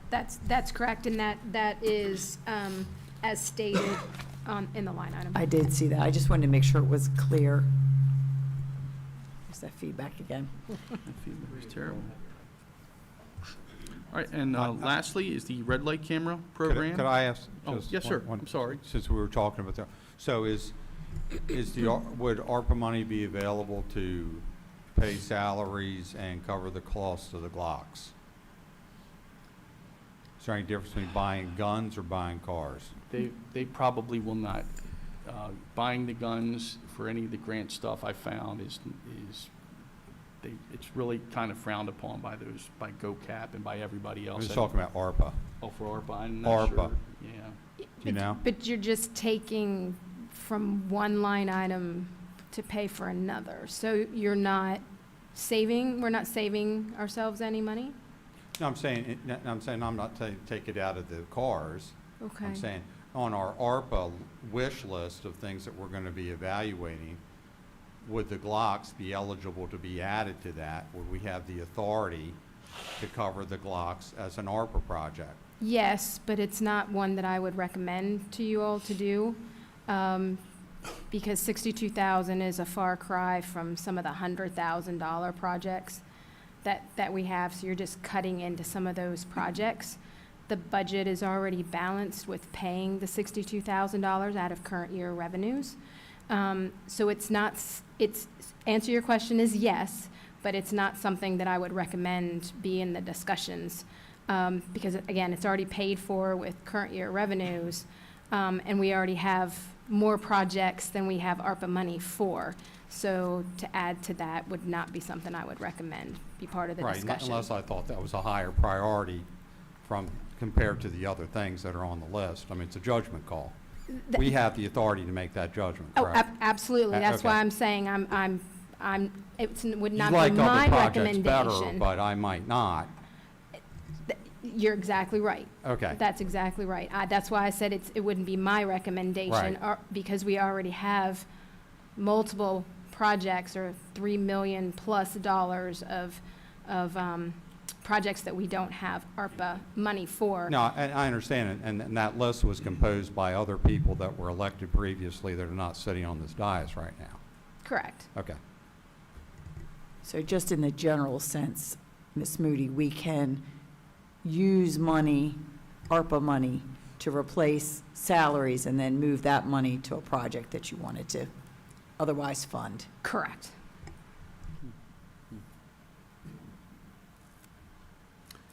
All right. Lastly, the automated red light camera program. If you remember, we presented the new contract to you, our old contract with American Traffic Solutions, also doing business as Vera Mobility. That contract ran out, and we have a new contract with 6 renewal periods, 1-year renewal periods. And we have 4 locations for the red light cameras: northbound 24 Baltimore Pike, southbound 24 Bolton Street, 22 at Main Street, westbound 22, northbound 1 at Bond Street, Kenmore Avenue. Program has continued to positively impact the number of crashes at these locations. It's definitely a tool that helps us out and saves lives, saves damage. We issue approximately 8,000 citations a year in the town of Bel Air through the program. The new contract with it came a modest increase in the price of 10.7%. And the camera cost is as follows. There's $4,025 per camera per month, which is $193,200 a year. And it's a partnership fee of $171.57 per camera per month, which amounts to $8,235. And the annual total cost is $201,435. During 2023, the town of Bel Air collected $564,605 in revenues as a result of the program.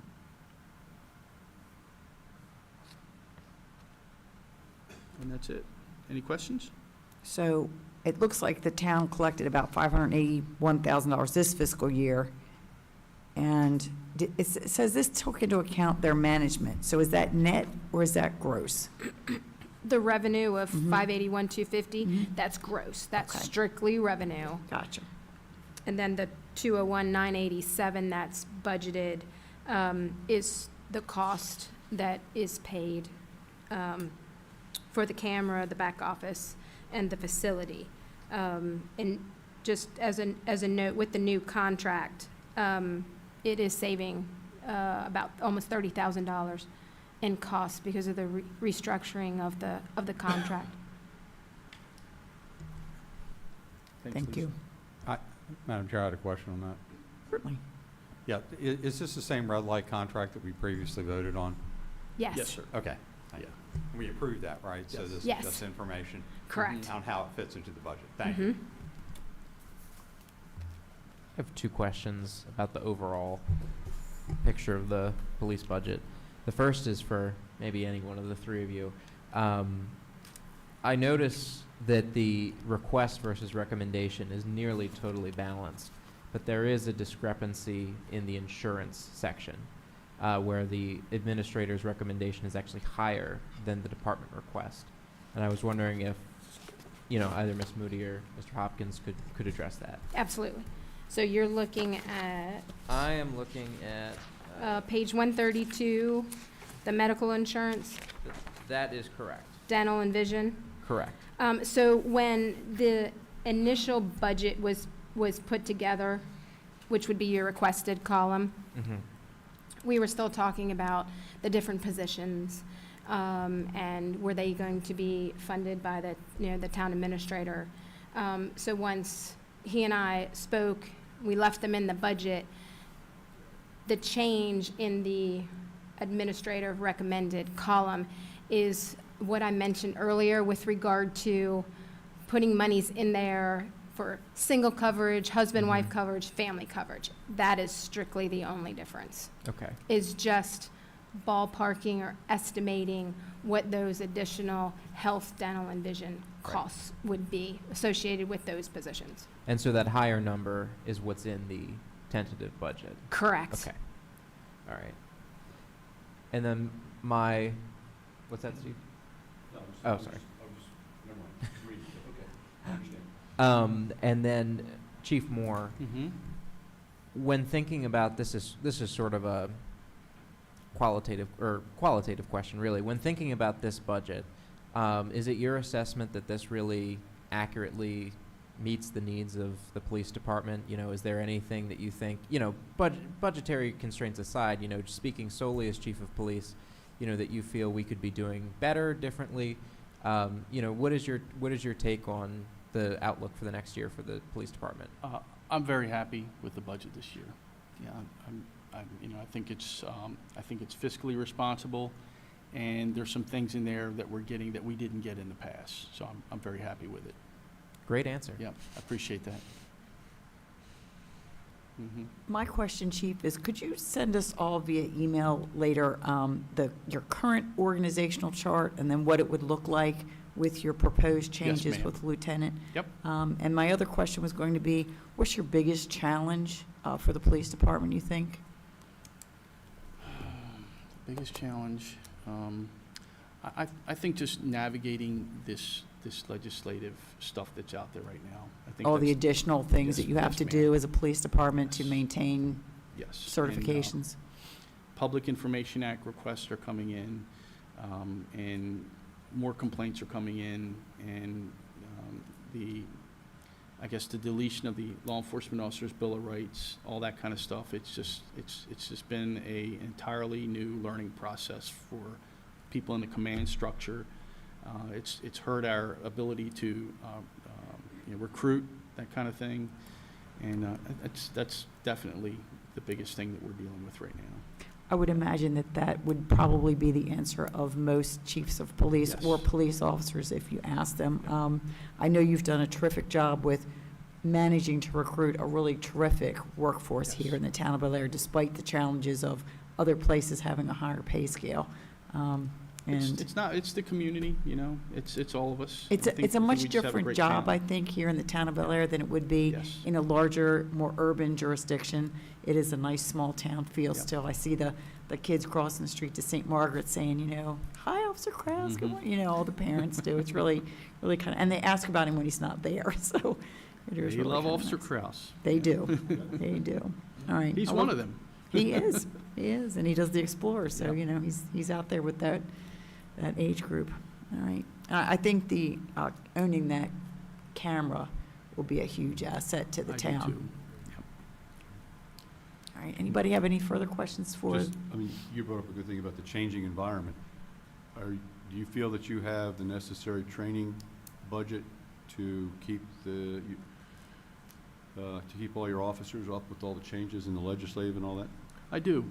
Okay. I think we're doing quite well with that. I think All right. we'll be great. Thank you. All right. Thank you. All Thank right. you. Next is going to be economic development.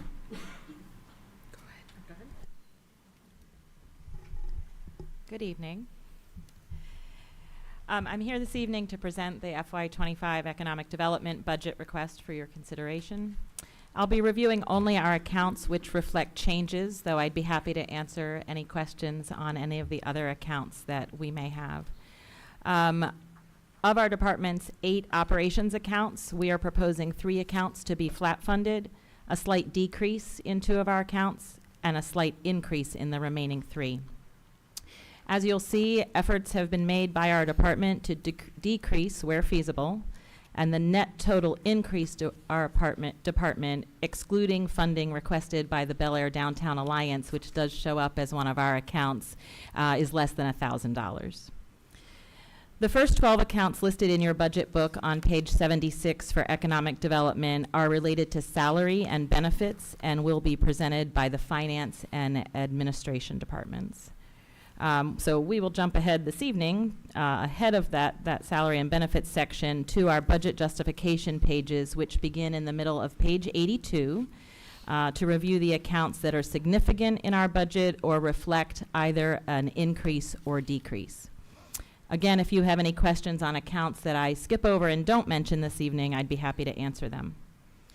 The first, in the middle of page 82, is 1436-0201, travel, training, and memberships.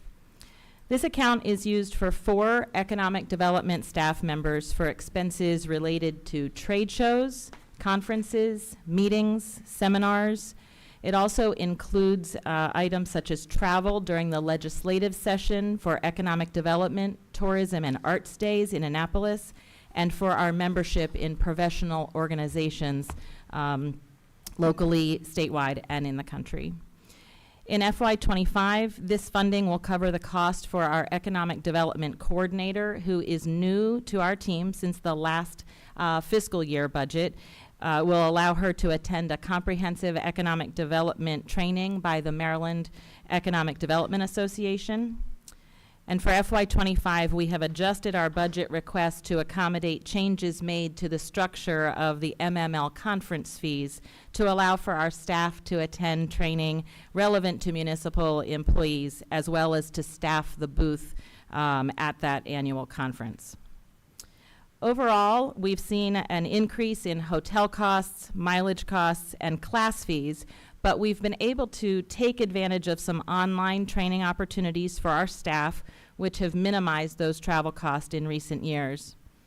In an ever-changing economic landscape, maintaining this account is critical to the Economic Development Department and to the town of Bel Air.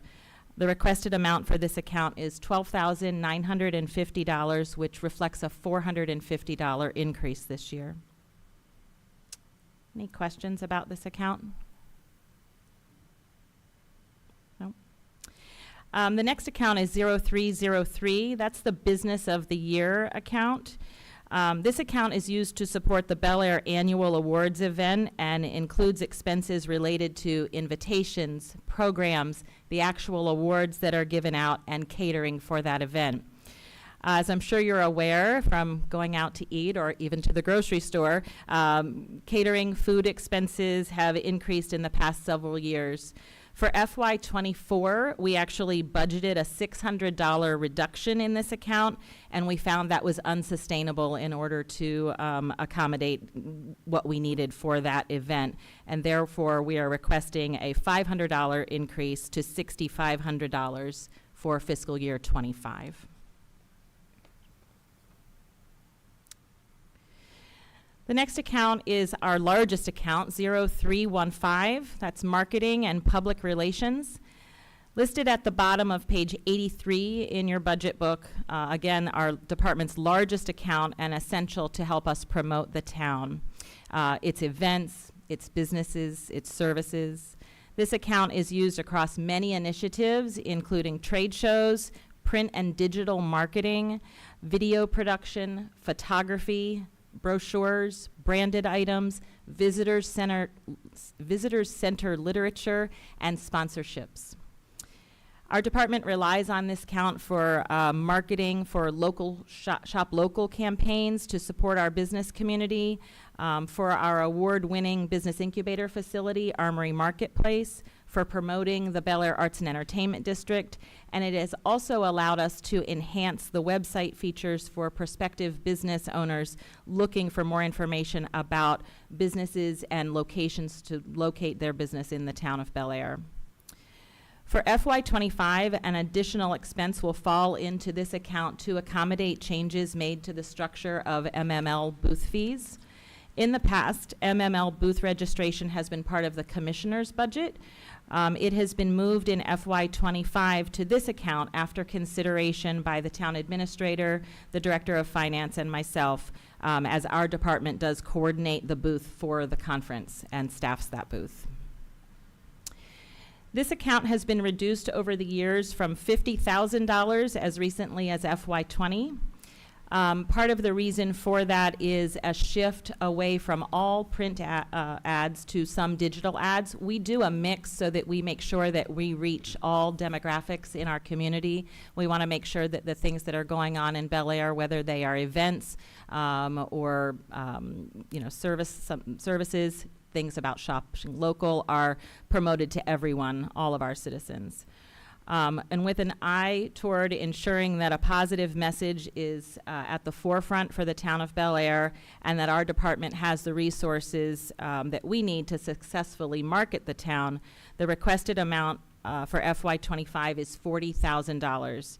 This does reflect a decrease of $300, so just a slight decrease to make a nice round number for FY25. It is our biggest account. Do you have any questions about how we use that marketing funding?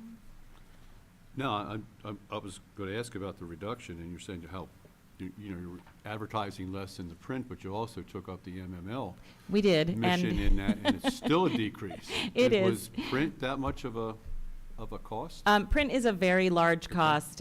For instance, for a one-page ad, we pay upwards of $1,600 for a one-page ad, whereas we can do digital advertising at a lesser expense. So we do try to balance that as best we can to make sure we reach everyone.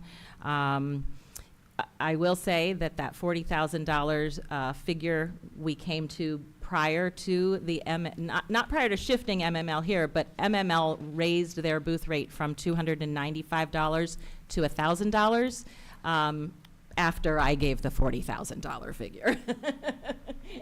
So there has been a big shift there. So we'll make it work. And could you Okay. maybe just expound on the conversation we had yesterday Yes. so that the rest of the board is aware of the shifting value in MML's offers? Sure. MML is a really valuable conference to attend for municipalities, both for our elected officials and for our staff. In the past, Economic Development has staffed the booth at a cost of $295, which has allowed our 2 booth members to not only be at the conference and staff the booth, but to attend the classes as well. And it's covered a booth for a period of 2 days. That provides a home base for everyone who's there from the town of Bel Air, whether it's our elected officials or our employees.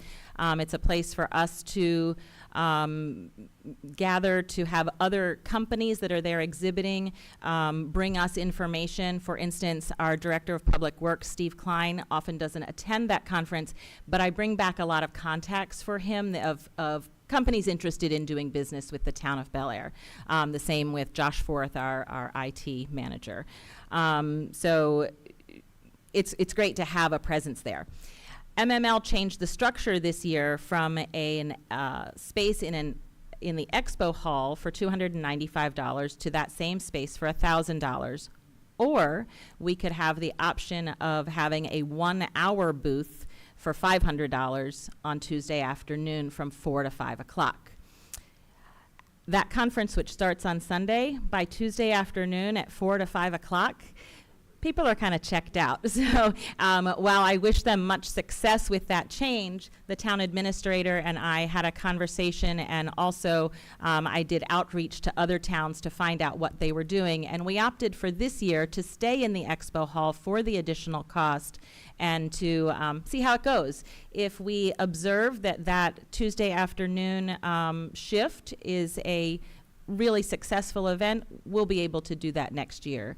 But for this year, we wanted to stay in the expo hall as we have done things in the past. I know Havre de Grace is doing the same. So does that answer your question? In addition to that, just as an aside, this year the expo booth only allows 1 staff person, and so I also had to register as a full conference participant for an additional $675. So what last year was $295, this year was $1,675. So. So you couldn't tag team? They don't allow tag team? Not anymore. We always have, but not anymore. Okay. Other questions about the marketing account? No? Hearing none, we'll move on to 0317, which I just want to touch on briefly. This is the Main Street marketing account. This account falls under our department, but Ms. Earhart was here earlier to address that. It is the funding that goes towards the Bel Air Downtown Alliance. I just want to reiterate that the work that the Alliance does is really a feather in the cap for the town of Bel Air. They work in tandem with us to create a thriving and vibrant downtown district, and not all municipalities and Main Street districts are as fortunate as we are to have an organization like the Alliance and to have such a valuable partnership with them. Jenny and I work really closely together and have a great relationship, and so I really do value all that they bring to the town of Bel Air. The next category is 0400, telephone. This account reflects costs for cell phone service for 4 staff members of the Economic Development Department. During FY24, following numerous instances where it was required for our administrative secretary to communicate with business owners, event organizers, and staff outside of regular hours and away from the office, it was identified that we needed to add a telephone line for her. So we did do that mid-year this year, and the requested FY25 budget amount has been increased by $500 to account for that additional line that we added mid-year in 24. And that has been very helpful. Our Armory Marketplace businesses, especially when they're new, do rely on being able to contact us as their business hours are outside of our office hours.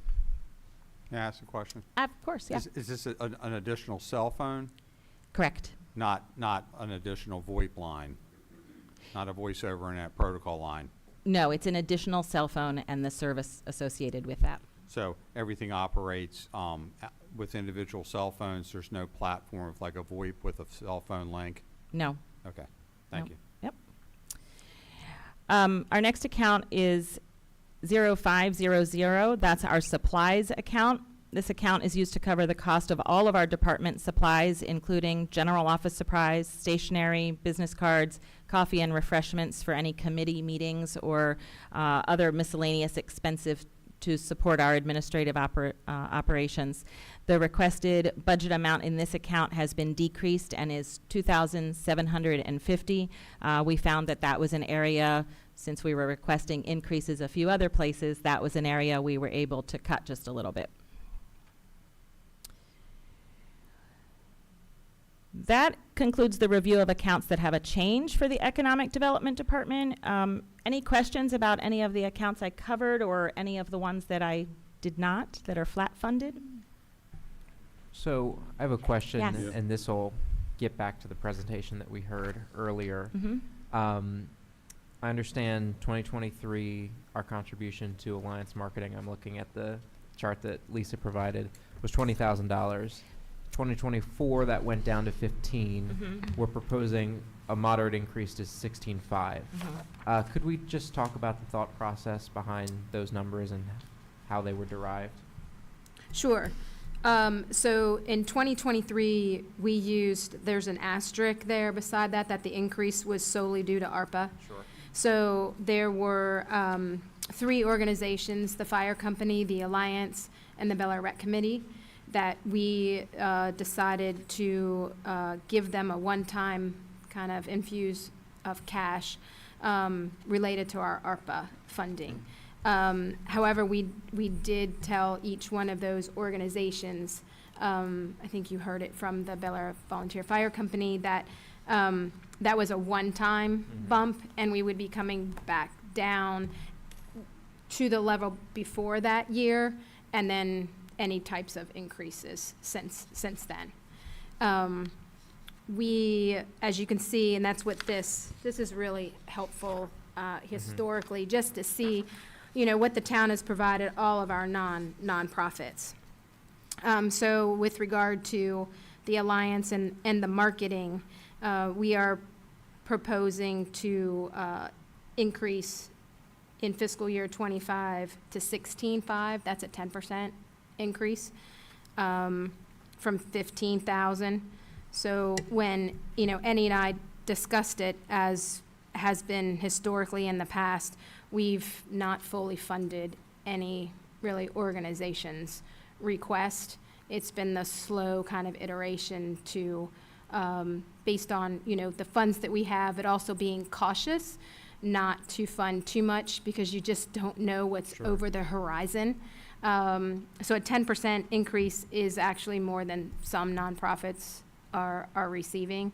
And, you know, with the Alliance too, there's, as Angela mentioned, with regard to the relationship and the partnership that we have, but there is a lot of in-kind staff time that we spend with the Alliance that you don't see here. So we're just trying to be cognizant of that, as well as at this point in time, we are not reimbursed for our Public Works and our police department time at the Barbecue Bash and First Fridays in full. We're working on those MOUs and those discussions to come, but that probably won't come to fruition for FY25. We're probably looking at FY26. So there's a lot that goes into, especially with the Alliance, just because there's so many angles and working parts with it. Sure. So I hope that answers your question. Absolutely. Thank you. Right, so they were asking for 20 initially. Correct. And then is the 5, we probably haven't hit that yet, but the 5K for the Christmas parade still in? Yes, it is. Maybe this is just sort of for my own edification, and maybe the town administrator can provide some background, as I believe you were a commissioner during this period. But I noticed the 2010 to 2011 is an interesting drop there, and I was curious if there was any background. I know that's asking to go way back. I'm just curious about how the relationship between the town and the Alliance has evolved, is what I'm trying to get at. Okay, because I can probably answer your question about the dollar drop, and that's the recession. I mean, the Sure. recession hit in fiscal year 2009, we lost the majority of our funding from highway user. We lost a good bit of our funding from police protection grant. So that, I know that's not what you asked, but that was, if I had to take a guess, the reason for the Well, drop. that makes, a perfect sense that that's a judgment call about just one of the things that, Yeah. had to take makes perfect sense. And that was under a different executive director.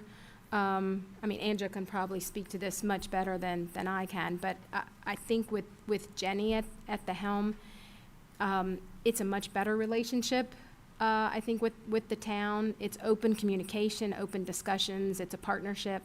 And I think we've made great strides together. If you have anything to add. Absolutely.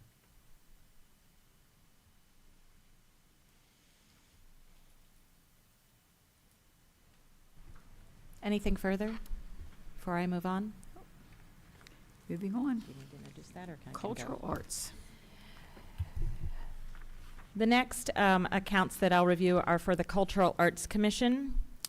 And the justifications can be found in your budget book on page 199. With the prudent use of funding, the Cultural Arts Commission has been able to expand their reach and their programming offerings for our citizens with a flat funded request of $8,350 for approximately the last 15 years. That funding is divided into two accounts, and it has been the same through I think this is my 13th year working with the budget, and Lisa, you can probably, it's probably been longer than that it's been $8,350. Again, it's divided into two accounts, the first of which is marketing, so it's 1492-0315 on page 199. This account is used for planning and marketing the events that are held by the Cultural Arts Commission, as well as for sponsorships to local arts-related nonprofits through the Cultural Arts Performing and Visual Arts Sponsorship Program, which is a mouthful, but helps to fund a portion of the armory rental costs for events. This account is also used to pay any costs associated with events that the Cultural Arts Commission plans itself. Marketing materials such as brochures that are used at arts-related events like the Festival for the Arts or any arts events in the Armory where we're able to pass those out are also funded through this account. The requested amount is flat funded at $5,350. Any questions about that account? The next is the public art account, 1492-0316. This account is used for any public art projects commissioned by the Cultural Arts Commission, as well as projects funded through their public art sponsorship program for local businesses who wish to add public art to their property. Examples of sponsorships funded through this account include the American Legion's Alfred B. Hilton mural, the Willow and Waves mural of Secret Garden mural, and the Rockfield Foundation Spread Your Wings and Fly mural. Those have all been part of this new program. It was designed in 2019 and has allowed us to sponsor some projects at a partial cost. Public art is very expensive, so with the limited funding that we have, it's difficult for the Cultural Arts Commission to do their own projects. But this allows us to add public art to the community at a sponsorship level. All of the pieces that have been sponsored through this program, as well as all the other public art in Bel Air, have been added to our GIS-based public art tour. And the requested amount for this account is to be flat funded at $3,000. So, Ms. Robson, Yes. what was last year's, 3,000? Yes. What did we do last year? How was that Last funding year, we are actually in the middle of a project right now for the police department lobby. So we contracted with a local right. local artist who's working on a project now that's to be done by the end of April and will be installed in May in the lobby of the police department, and it reflects all the services that our Bel Air Police Department provides for our community. So. Great, yes, I remember that now. I know, I didn't know that that was funded by this, Yes, by this line item. by the Okay. Cultural Arts Commission. Right. Mm-hmm. Other questions?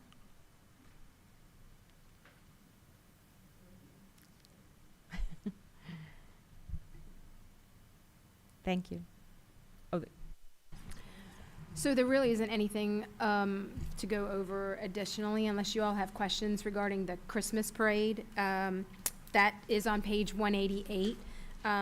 So let me just review that really quick with you all, just because the Jenny has provided not just the letter with that, but also some financials. So she has a profit and loss summary on page 189. And then the income page is 190, the expense page is 191. So she's just broken down, you know, to show everyone the sources of income and then where the money is being spent. And one of those sources of income is, of course, our contribution of $5,000. Any additional questions on that? And the rest of that, the rest of the funding is made up by contributions from businesses in town and such?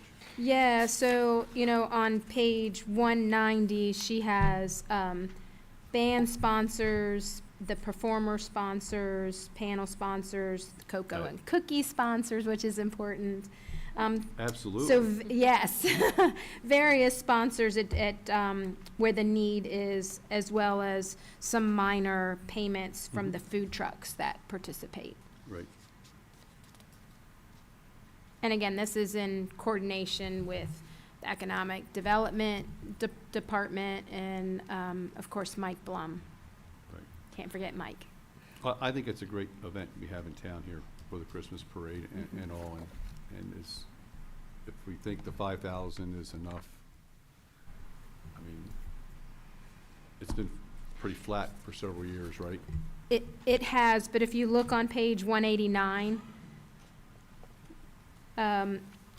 if you look at, they're still making a profit. Making a profit, right, okay. So with that, I would say no additional money is needed. What's the 1 and 2 on that graph? What is that? Is that the one you're talking about? No, I'm talking about the chart toward, on the top, on the left-hand side, where it Okay. has total income 14.4, total expenses 10.031, total profit 43.68. Right, okay.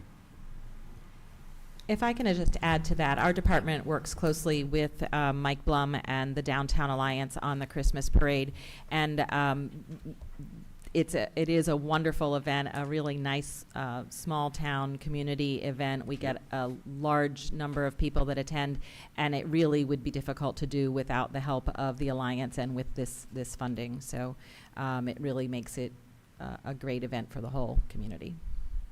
Oh, yeah, well, I was just wondering if it was enough. I love it. It's a great family event. All right. Any further questions on the Christmas parade? And then we have the general discussion by commissioners on budget issues. Any further discussion this evening on the budget issues? So the only item that I have for that outstanding list that I mentioned the other night to you all was the request for the current PD organizational chart and then what it would look like with the proposed positions in this budget. That is correct. That's on all the I board. have, though. Is there anything else? The one general question I wanted to ask you, Ms. Moody, is if the ARPA money was gone, because it will be shortly, what does our budget look like?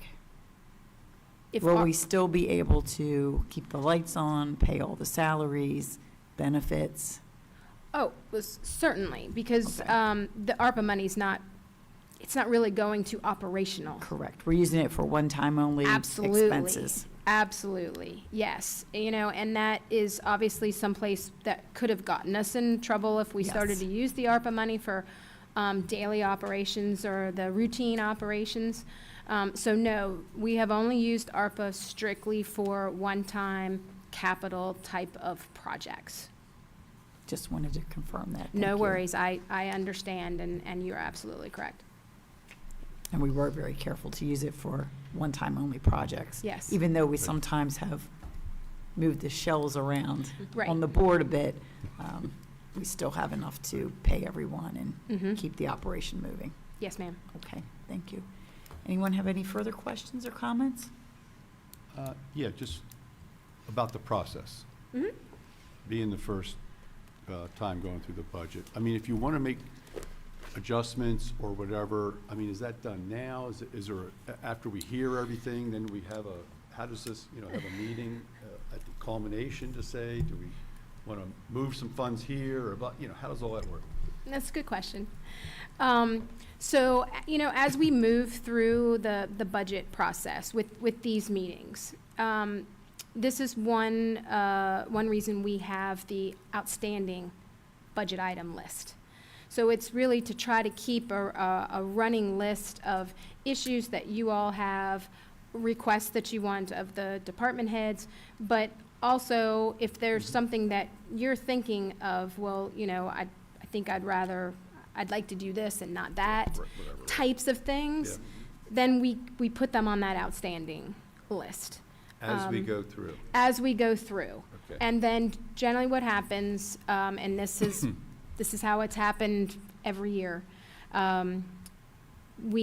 towards the end of the budget discussions, really between probably the second to the last and the last budget session, we start trying to hash some of these issues out.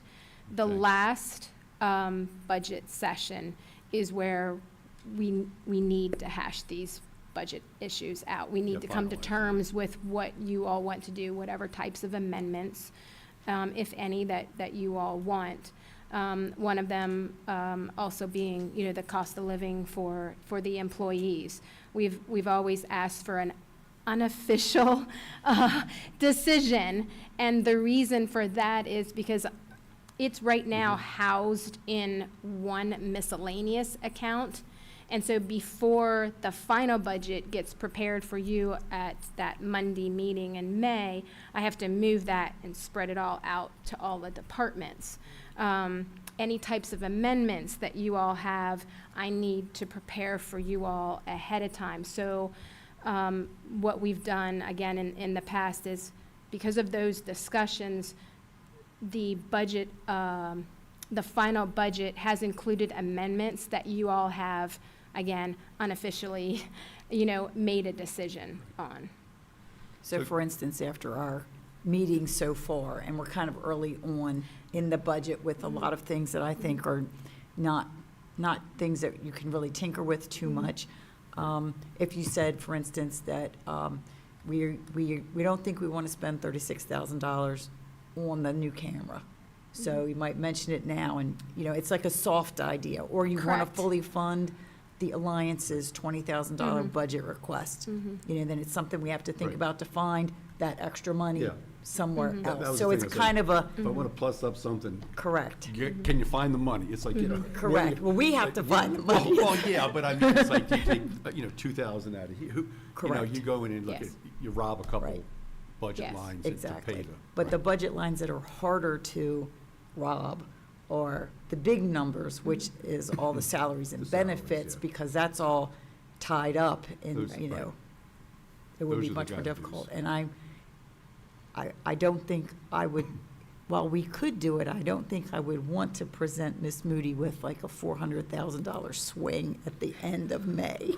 No, Because she right. might not, we might not have any hair on our heads, and I'm not sure she'd have any hair on hers. So it's sort of Right. it's a process, and we're kind of early on in it. Right, Yeah, But That's what I that's just wanted to understand. sort of How is how it goes. yes. how it goes. No, that's a good question, and I appreciate that. So, Monday night, as we mentioned, we're moving from town administrator's budget to tentative. It's exactly the same. There are no changes. The public hearing, that's in May, the 20th, that public hearing is on the tentative budget. Again, no changes. And then it moves to, that same meeting, it'll move to a final budget, which will include any budget amendments. And those will all be laid out in the motion. Which is prepared for us, So- Yes, so that we get the dollars and cents Yes. right. that's So- why it's basically Right. balanced properly before we get to that meeting, because to try to balance the budget at that meeting would be tough. So to be clear, you want our substantive input now, so you can start to work on things, but none of that will be reflected in anything that the public will see for the public hearing. Is that correct? Because the public hearing will be on the tentative budget the way it's already been submitted. So if we wanted to make any changes, or might be able to have enough votes to make changes, the public's not going to know about that before the public hearing. That's why we're discussing it now, and these are all Okay, public meetings. so I'd like to make a motion to add the Glocks to the list of the ARPA considerations that we're going to consider.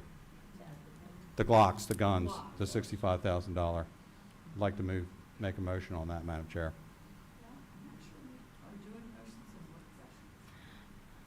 Well, if I don't get to add it to the list, I feel foreclosed. How are we going to add it to the list, Madam Chair? I mean, can I just add it to the list? Yes. One person, no support? Yes, Then I want to add it to the list. it's just the It's list. just a list, that's There- right. That's right, I want to put that on the list on the ARPA money allocation that we have to. And then we need to start to vote on cutting it out. So when are we going to hold those votes? That's what I want to know. So again, you The have those. last meeting? Typically, that is when it has happened, is the last meeting. And it also depends on how lengthy that list becomes. You know, we all know that ARPA is going to be probably the largest item on that outstanding list this year that we haven't had in previous years. So, you know, my suggestion is as we probably get, we have the planning department. We don't have any budget meetings next week, but the following week we have the planning department. A lot of those ARPA projects are in the planning's budget. Public Works only really has the vehicles. The sewer fund is at the very last meeting, because that's when we always talk about the enterprise and the special revenue fund. That's not to say that, you know, when Steve presents his Public Works, that you all can't ask some questions or even email Steve now to try to obtain some preliminary information on those sewer projects. So that last budget meeting is not crazy with, you know, ARPA discussion. So, but the sooner we get these, any issues or any questions on the outstanding list, I think the better off we can be. Jim, every time we meet, you know, we'll have that running list, and we'll go through each one of those. Does anybody want further discussion on the guns? Does anyone want further discussion on the organizational chart? I mean, we'll hit every one of those every single meeting, so it gives everyone the opportunity for further discussion on Yeah, I that. just want to be clear, because I tried to bring forward, gone ahead and just knock off the things on Burns Alley back in the early part of the year, but, so I just don't want to get in a situation where, because of procedural matters, Madam Chair, all of a sudden, we feel pressured into a box that, oh, there's really not enough time to like go through all these things. Now, I mean, this is the big issue. We got to cut $3 million out of these ARPA proposals. Right. If the Glocks come over and get approved on the ARPA, then we got $65,000 left in the general budget, because we're not going to spend it out of the ordinary budget. That frees up 65. It kind of, to me, it really doesn't, because It we're doesn't? moving the pieces around. It's No, like no, a I'm shell saying it's game. coming out of ARPA. All we have to, Then we'll have to cut more money out of the ARPA. that's by right, another ARPA 62,000. project, absolutely. Right. So if another ARPA project gets, if I can persuade the commissioners Mm-hmm. to support the one-time purchases of Glocks, is something that probably should have been on this original ARPA list. But as And- I understand it, you can't directly pay for the guns out of ARPA. Would that be correct? No, it's the same way for all ARPA projects. It is savings from salaries and benefits that frees So up we those just- salary and benefits. We just move that So, money to yeah. salaries and benefits. It's I hate using the word a shell game with ARPA, but. We're following the it's- ARPA rules as We we're are. required to do. Right. Absolutely. We cannot directly spend it for a number of things, but we can use it to backfill our salaries and wages, and then use that budget money for guns, cars, whatever. So the reason Correct. you don't want to use ARPA money to pay directly for all of these projects, because then it ties us to all of the federal procurement rules. And because we received less than $10 million, not much, but we did receive $10 million, somebody was looking out for us, because if it would have been over 10 million, we would not have had a choice. We would have, A lot of oh my goodness, yes, paperwork headaches as well as yes. the possibility Mhm. that the federal government could come in and say, you didn't do things by the rules, and we want our money back. Yes, so we conferred with a consultant when we first got the ARPA money, and the Treasury rules weren't even finalized at that point in I time. remember that, it was So we were confusing. going one direction, thinking, oh my goodness, we're gonna have to pay this consultant probably hundreds of thousands of dollars, because we're gonna need assistance with all of the federal Complying with procurement those. rules. And then Treasury changed the ruling for how to use ARPA money and made it certain levels. So because we were below the first level, we were able to say, well, we're gonna use ARPA money for salaries and benefits, which is allowed. And then those savings in salaries and benefits are gonna be used to fund all of these projects. So that's why, so in fiscal year '24, we quickly at the end, right at the end, I think, of the budget process, changed our wording and put this chart in the book, because that's what our consultant recommended, so that there was absolutely no question, if we were audited by the federal government for ARPA, what our intention was. So really, to answer your question, yes, we can do it directly, but we do We're not going want to. and we're not Yes, going to. because the risks are too high. Yes, exactly. So I know that was what- more than what you asked, but Well, that's the history To get behind back it. to my point, this, but if the Glocks were funded with ARPA money, let's say we only had $65,000 left in ARPA money, and we dedicated that ARPA money to purchase the Glocks, and we did that by paying salary, and then shifted other money over. That would still leave in our ordinary budget the $65,000. Correct. Yeah, Right, so then we could fully fund the request of the fire department with part of that money, correct?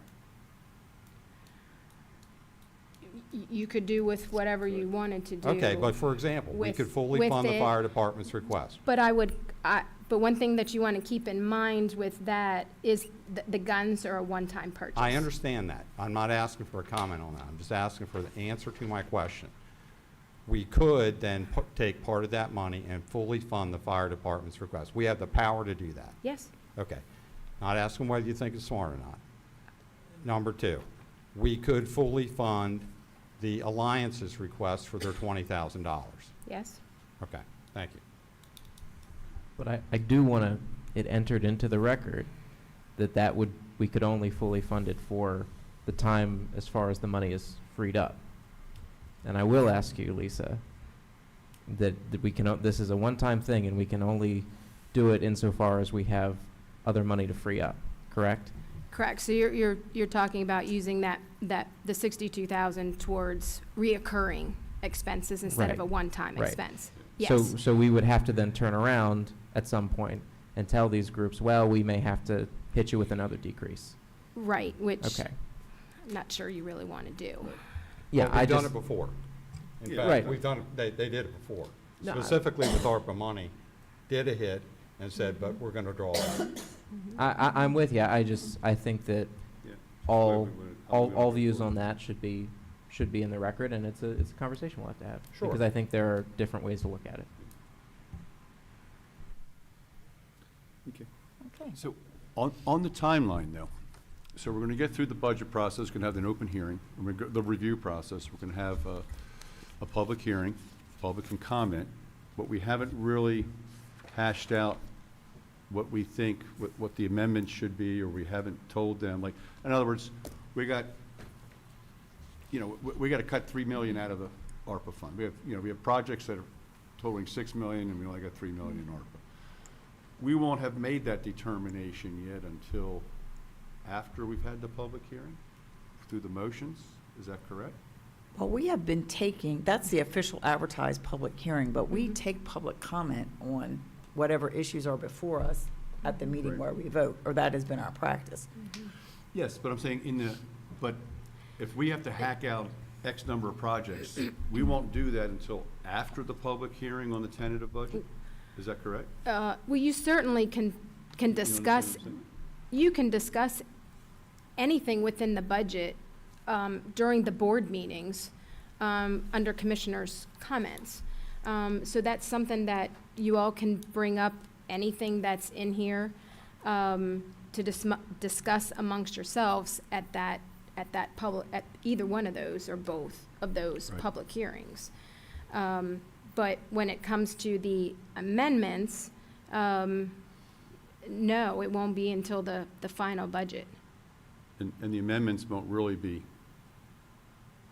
because we propose the amendments, and then we vote on them, and the budget all in one night. Correct. And the amendments will not be known to the public until when?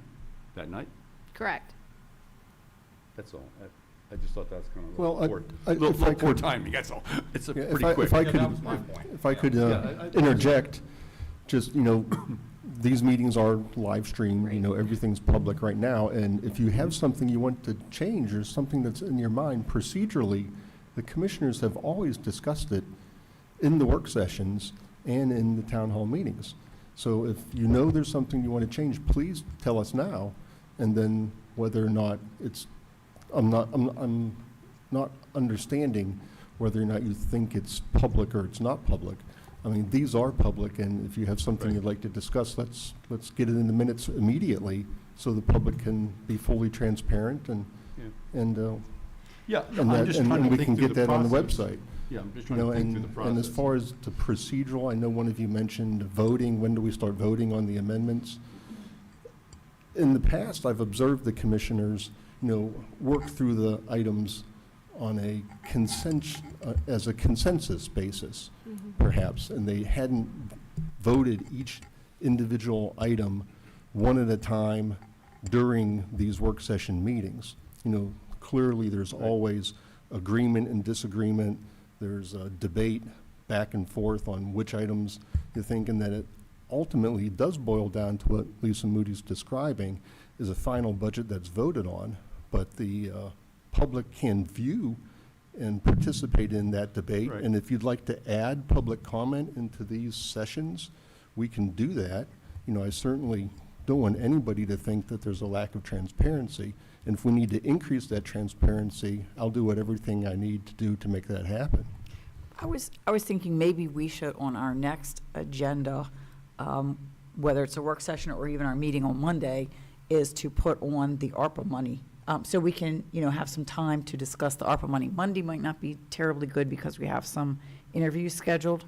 And that may take us some time, but we could certainly put it on for our next work session. Yeah, I would as be- an agenda item, so that we can all take a look at the 3 million, find 3 million that we're going to cut. That's right, because I think that would be great, because we've got a unique situation. We should not be looking at what they did 10 years ago when passing a budget or 5 years ago. This is a Right. unique one-time situation, and I think it would make a lot of sense if we can advance on the calendar opportunities to make decisions on carving things out of the ARPA money. We can narrow the list and maybe get down to even where, in advance of the final passage of the budget, where there's already been rulings by the commission on knocking some things off the list.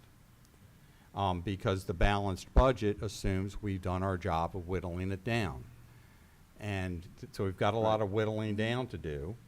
And I do think that's, and I'm not, my concern is not about whether the public's aware of what we're doing. Not at all, Mr. Krantz. Not what Yeah. bit whatsoever. What I'm talking about is the jam up that can happen in amending and passing amendments, and then the amendment having a problem because it didn't fix the other side of where the other money will go then.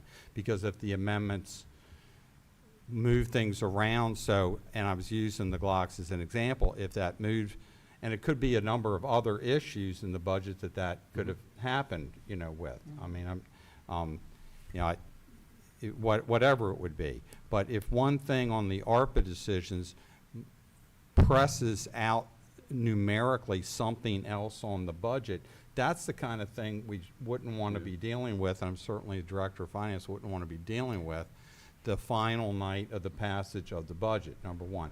And so with that regard, I've wondered, I haven't looked at it, is this procedure that you have to do this vote in this way, is this set in stone in the charter, or is this just custom? I think this is just custom. It's absolutely just custom. Okay, Yeah, fine. so Yeah. I mean, I would add that at any meeting, at any business meeting wherein the budget resolution is pending business before the board, it's the right of a commissioner to offer an amendment. Now, obviously, the amendment's got to be accepted, but procedurally speaking, at any meeting, so it wouldn't be germane at this meeting because we've not publicized that the budget resolution is part of our agenda, so we couldn't do it tonight. Right. But at any meeting where the budget resolution is pending business before the board, that resolution can be amended. Now, I think that there's wisdom in, you know, having conversations before we start amending and instead of amending piecemeal. But Right. certainly, you know, that is, to answer your procedural question, my understanding, and I think that, I understand that to be the case. Yeah. And I do think, Commissioner Rutledge, you have a good idea. It would be wise to look at the big money earlier Early. on in the process. Yeah. I agree with you 100%. I would think that we would want to wait till almost close to the end before we start doing like official amendments, because until you get to the end, you may not firmly decide that you want to give X number of dollars to the Alliance or X number of dollars to the fire company. Oh, no, I You agree, know, I you- agree with that. So I would, Totally. I'm really focusing on the ARPA money, and I I can think see it would that. be, I think Right. it would be, Yeah. because that's the big item for us. It is. It's a very unique situation. And so I'm looking at, for example, I wouldn't want to, like, make a motion to start to throw stuff off of the ARPA list until after we had the presentations of May the 9th under our belt, because that's where the Public Works Department is coming forward. And that's a big part of the ARPA. But I wanted to make sure we can start to map out some game. And that's why I didn't want to miss the opportunity for this one item to be sort of added to the list for consideration. I didn't want to end up getting in a procedural jam. Nobody, right. I may never Right. get a second on the motion, but hey, so be it. But I'm going to work hard to try to convince people to at least put it on the wish list, a consideration as we look at other things. Yeah, and that's all it was. It was a wish list Yeah. developed by asking everybody what they would like to see paid for with these one-time only funds. So it is, you know, certainly it can be put on the wish list. Yeah, because tonight, I mean, with the fire department, for example, I get it, you know, people make a request, nobody expects to be fully funded, et cetera. And myself, I mean, I'm all in favor of giving every dollar that they ask for, and with a bridge towards helping brainstorm through different areas of how to get a gala put together or some kind of official fundraiser, and tell them, hey, this is a one-time deal that's only been enabled because we were able to free up a little extra money through A, B, or C, but they need help. I think they need help. Right. And I think clearly we're not going to be able to carry the wallet and the burden, particularly if next year the General Assembly, something happens and, you know, our user, what do you call it, the benefit, what's the fee called? Highway user fee takes a hit.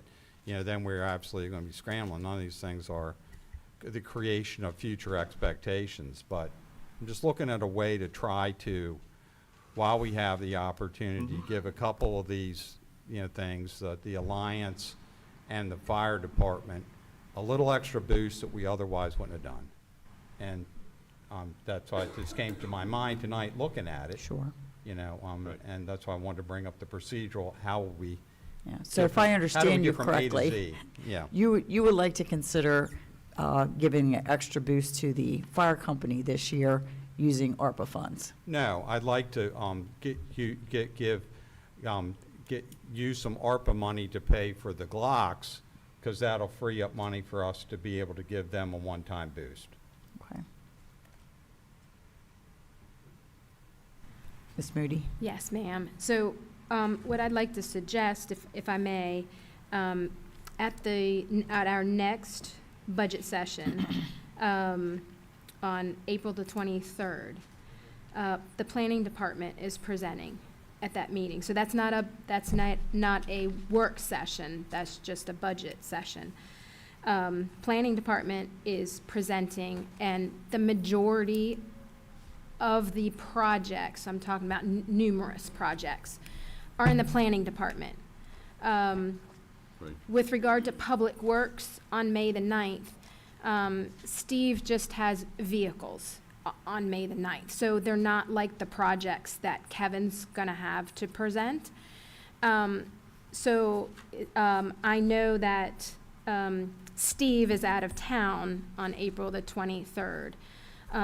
So what we could do is Kevin's gonna give you a lot of information on his ARPA projects, right, within his budget on April 23rd. So there's gonna be a lot of discussion. The pumping about station that. projects are going to be under planning? I'm sorry? The pumping station projects? No, I was getting to that one. Okay, that's what I thought. Yep, that's actually the very last meeting on May the 14th.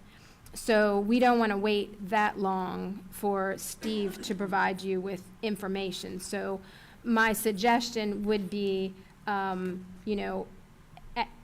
April 30th, which is a work session and a budget session, that at that meeting, Steve brief you on the sewer projects, and then you really have everything that you need at by that April 30th meeting, with the majority of it really being the week before. So that's what, if that's all right with everyone, I'll make sure I have a conversation with Steve and just let him know, what we're thinking, and if he could do a presentation on the 30th, and of course, if it's okay with town administrator as well. That might help with some decision-making earlier on. I think that's that's a great probably idea. the way Yeah. to go. Yeah, Okay. yeah, I do. Yep. And certainly, we can all think about and discuss the ARPA list at any time. That's correct. Right.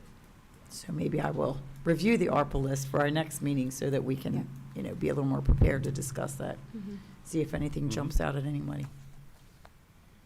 Okay. Well, now the ARPA list, we don't really have a list of, do we? Yes, We yes, do. yes, sir. It's on Which one? page 17. That's right. That will tell you That's what's right. in the Remember fiscal year when we- 25 budget. And then the more detailed sheet that I provided on Tuesday kind of Correct. gives you a full picture of everything, past, present, and future. Right. Okay. I remember that from the last session. Okay. All right? Any further discussion on the budget issues amongst the commissioners? One last question. On the page 17, maybe I think I'm just missing how this is all put together. Is this budget proposing to spend $6.1 million in fiscal year 25 on these projects? Yes. Yes, okay. And so that is, and we've already spent what number on the ARPA projects? We already have committed 6.7. Okay, so that's an over budget, just because we have everything there. Correct? Yes, that's over your 10, that's over the Right, 10 million. okay. Correct, All right, all right, correct. And just remember, it's all in this, it's in this budget, so it's on the revenue side as Right. money coming in, it's on the expense side as money going out. Are we gonna